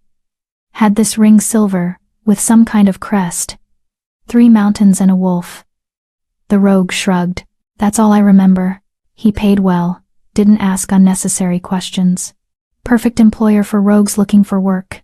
Gregory and Amparo exchanged glances. The description was vague, but the ring wasn't. She'd seen that crest before, in historical texts about pack territories. "The Highlands Pack," she said slowly. 3 mountains and a wolf. That's their traditional crest. "Highlands?" Dante frowned. "They're allied with us, have been for decades. Why would they?" Unless the alliance is less solid than we thought, Gregory interrupted. Or unless someone from Highlands has a personal agenda that doesn't align with their alpha's politics. There's more, the rogue continued. Our employer mentioned something about the old bloodlines, how they needed to be controlled or eliminated. Said too much power concentrated in one place was dangerous, that the White Wolves especially couldn't be allowed to rise again. He looked at Amparo with something almost like pity. He seemed to think you were a threat that needed handling. A threat to what? Amparo asked, though dread was already forming in her gut. To the balance of power. To the established order. To people who've spent generations making sure certain bloodlines stayed extinct. The rogue's chains rattled as he leaned forward. Lady, you being alive and mated to one of the most powerful alphas in the territories? That scares people. People with resources and connections and willingness to do whatever it takes to maintain control. Before anyone could respond, urgent footsteps echoed down the corridor. Bonita appeared, her face pale with worry. Amparo, you need to come quickly. It's little Neva, the girl from the rogue attack weeks ago. Her wound reopened, and there's something wrong. Something I've never seen before. They ran to the infirmary, Gregory keeping pace effortlessly. Neva lay on an examination table, her mother hovering nearby with tears streaming down her face. The girl's previously healed bite wound had indeed reopened, but worse. Black veins were spreading from it, creeping up her arm like poison. Silver fever? Gregory suggested. No. Amparo examined the wound carefully, her healer's training warring with the sick certainty growing in her chest. This is something else. Something deliberate. She smelled the wound beneath the scent of infection was something sharp, artificial. Not natural poison but manufactured. Those rogues, she said slowly. They weren't just starving and desperate. Someone treated their claws and teeth with a delayed action toxin, something that would activate weeks after the initial bite, making it look like natural infection rather than deliberate poisoning. Can you treat it? Neva's mother asked desperately. I don't know. I've never seen this compound before. Amparo's mind raced through every poison, every toxin, every treatment she'd ever studied. But White Wolves are supposed to have enhanced healing abilities, not just for themselves but for others. Maybe. She let her wolf rise close to the surface, not shifting but letting the power flow through her human hands. They began to glow faintly silver, a manifestation of the legendary White Wolf healing that most modern wolves thought was myth. She placed her glowing hands on Neva's arm, focusing everything she had on drawing out the poison, neutralizing the toxin, healing the damage at a cellular level. It was instinctive, guided by her wolf's ancient knowledge rather than her medical training. The black veins began to recede. Slowly at first, then faster as Amparo found the rhythm of the healing. 5 minutes later, Neva's arm was clean, no infection, no poison, not even a scar from the reopened wound. The little girl's eyes fluttered open. Miss Amparo? What happened? You're going to be fine, sweetheart. Amparo's hands stopped glowing as she pulled back, exhaustion washing over her. But we need to check every wolf who was bitten in that attack. If they all have dormant poison. We're running out of time, Gregory finished. Whoever planned this wanted to cause a plague, weaken the pack from within. They spent the next 4 hours examining every wolf who'd been injured in recent rogue attacks. 8 had the same delayed toxin in their systems. Amparo healed each one, her White Wolf's power growing stronger and more confident with each success. By dawn, she was exhausted but triumphant. Every poisoned wolf was clean, the threat neutralized. You saved them, Dante said, wonder in his voice. All of them. The legends about White Wolf healing were true, which means the legends about why they were targeted for extinction might also be true, Amparo said grimly. She turned to Gregory. We need to go to Highland's pack. Confront whoever is behind this. Not without an army, Gregory countered. If they're willing to poison children and hire assassins, they won't hesitate to attack a Luna who walks into their territory. Then we bring an army. Amparo's silver eyes flashed with determination. Gather both packs. We're ending this now. The journey to Highland's territory took 2 days of hard travel. 50 warriors from Shadowmere and 30 from Clearwater, an intimidating force that sent a clear message. This wasn't a diplomatic visit. This was a reckoning. Highland's Alpha Rudolph Roberts met them at the border with his own warriors, his expression wary. Gregory Conrad, Alpha Dante, This is unexpected. His eyes landed on Amparo, and something flickered in his expression. And you brought the white wolf. How? Interesting. We need to talk, Gregory said, his voice carrying barely contained fury. About rogue attacks, poisoned weapons, and someone from your pack trying to assassinate my mate. Rudolph's surprise appeared genuine. I know nothing of this. My pack is allied with Clearwater. Your pack, perhaps. But what about your beta? Amparo stepped forward, her wolf rising close to the surface.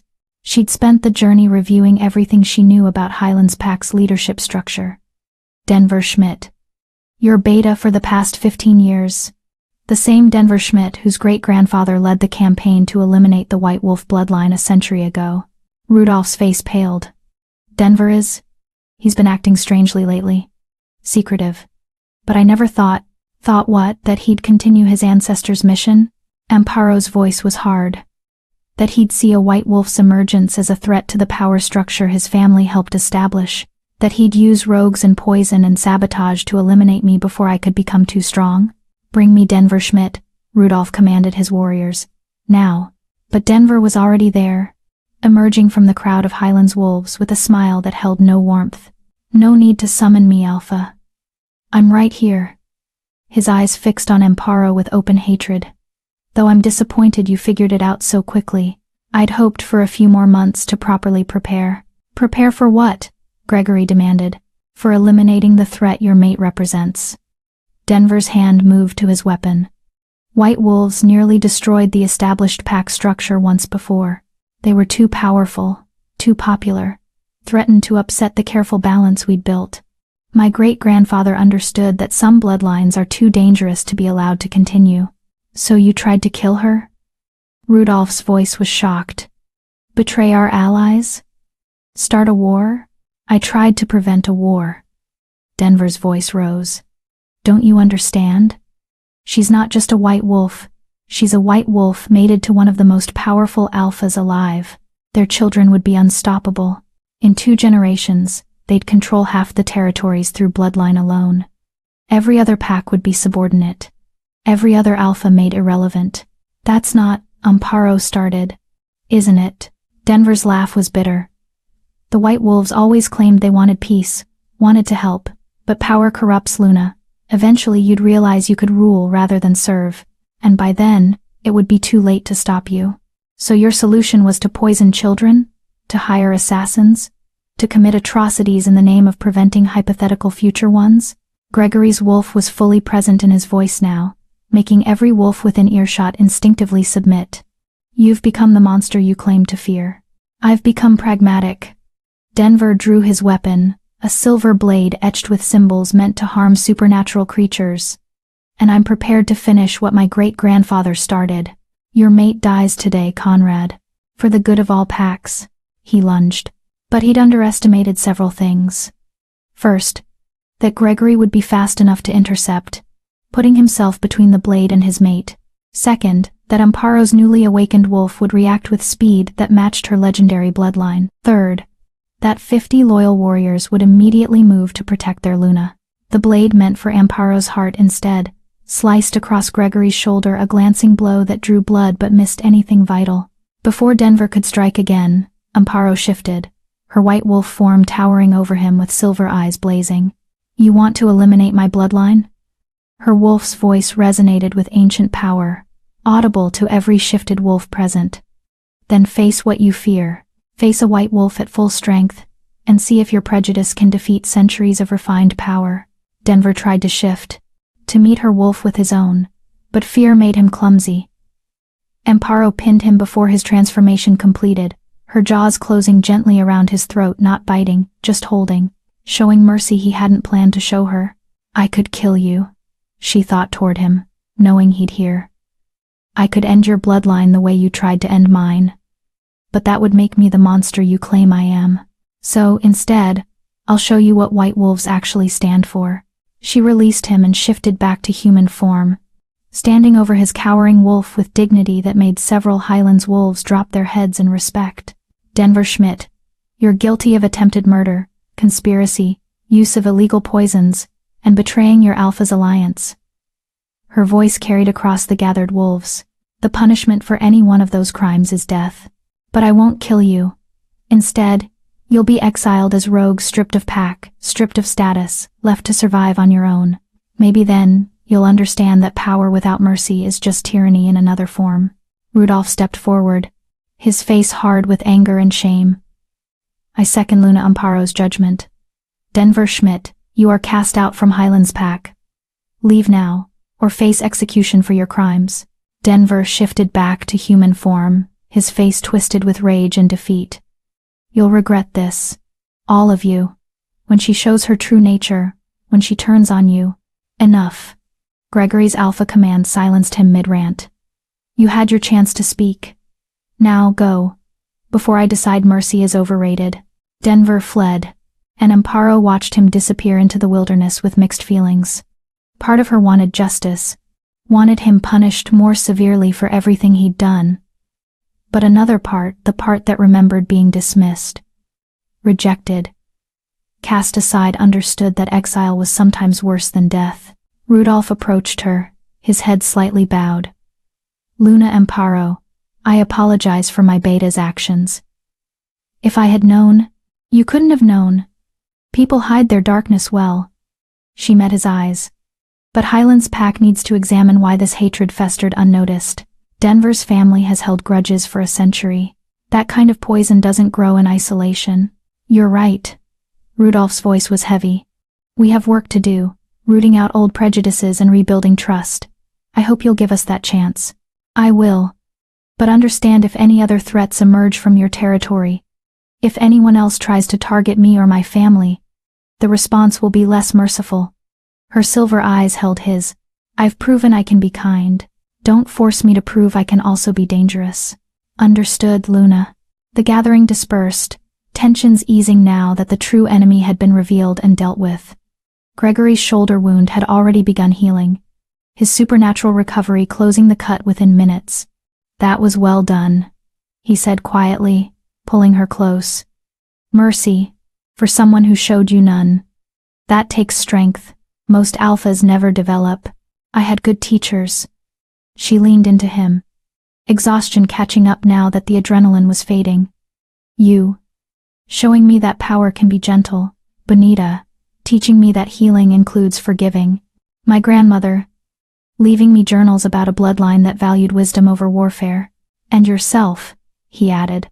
Don't forget you chose mercy. No one forced it. That decision was yours alone. They began the journey home, this time with celebrations rather than grim determination coloring the mood. Warriors shared stories, packs mingled freely, and Amparo found herself at the center of a community that finally, truly accepted her. 3 months later, Amparo stood in the great hall of Shadowmere Pack, watching as Gregory addressed their warriors about the spring planting season. She'd learned so much in those months: how to lead warriors who initially doubted her, how to balance her healing duties with Luna responsibilities, how to navigate pack politics with Gregory as her partner, rather than her judge. Shadowmere had accepted her more readily than she'd expected. Her white wolf status helped, but it was her actions that truly won them over, healing injured warriors, negotiating better terms with trading partners, standing firm against threats, without resorting to unnecessary violence.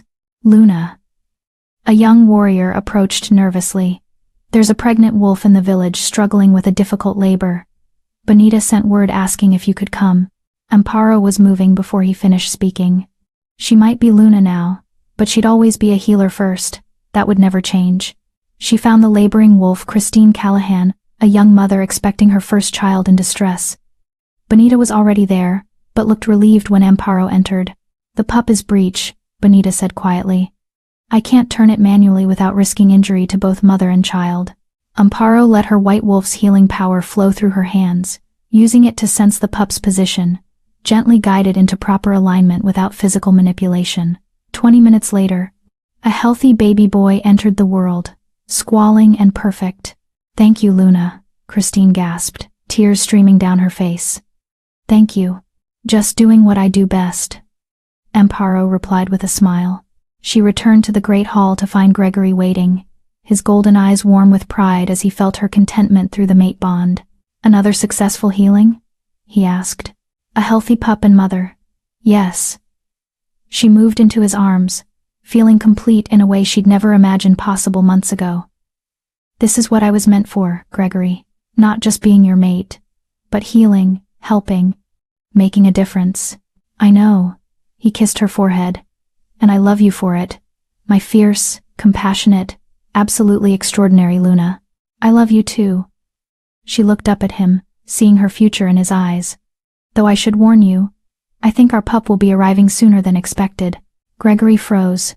Our, what? Pup, baby. Future Alpha or Luna of Shadowmere Pack. She placed his hand on her still flat stomach. I suspected for a few weeks, but Benita confirmed it this morning. We're going to be parents.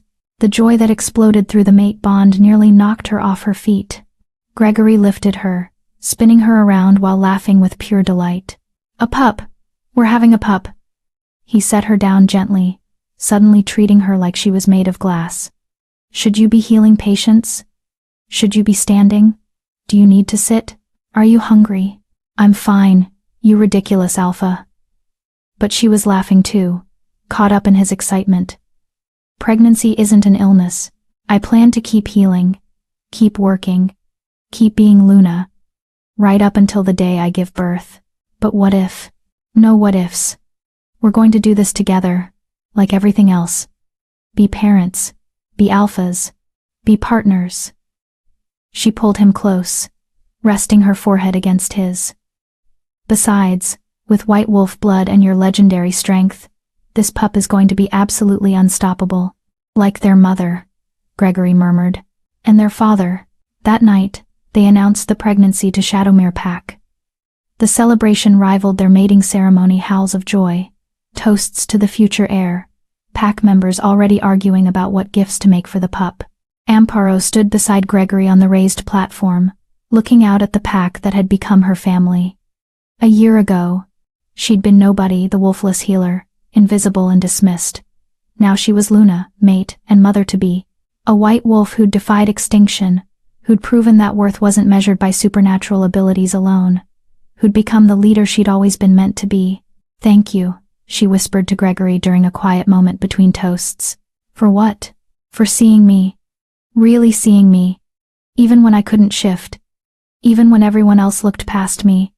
For giving me a chance to prove myself. She squeezed his hand.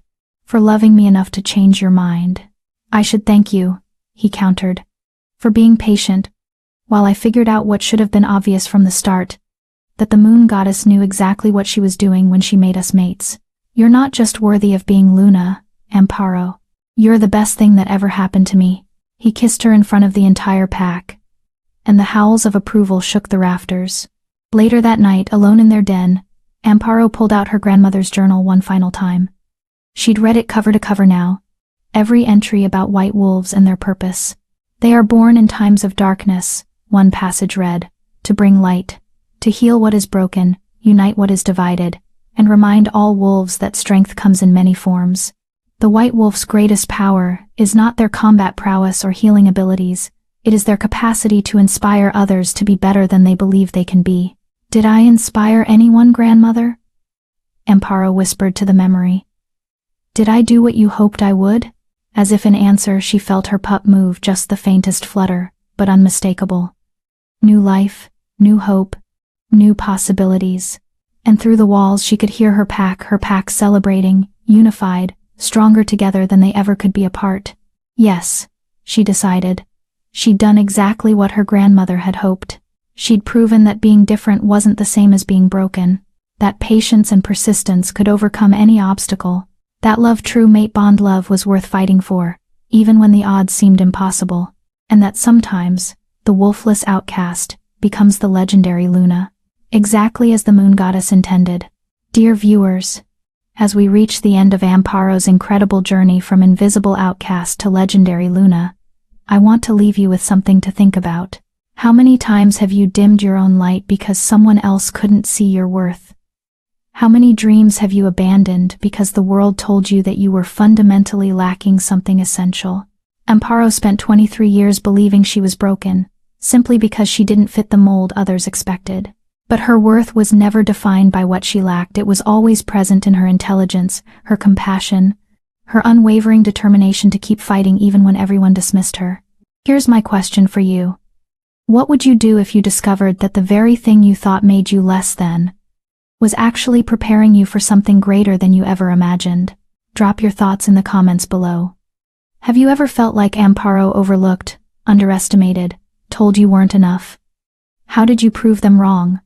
Or are you still fighting that battle? Your story matters. And I'd love to hear it.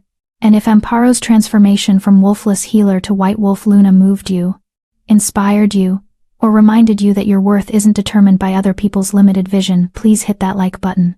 It helps stories like these reach others who need to hear that being different isn't the same as being broken. Remember, your wolf is waiting, your moment is coming, and when it arrives, you'll understand that everything you endured was preparing you to become exactly who you were always meant to be. Thank you for witnessing Amparo's journey. Until the next story, keep fighting for your worth because you are legendary, even if you don't know it yet.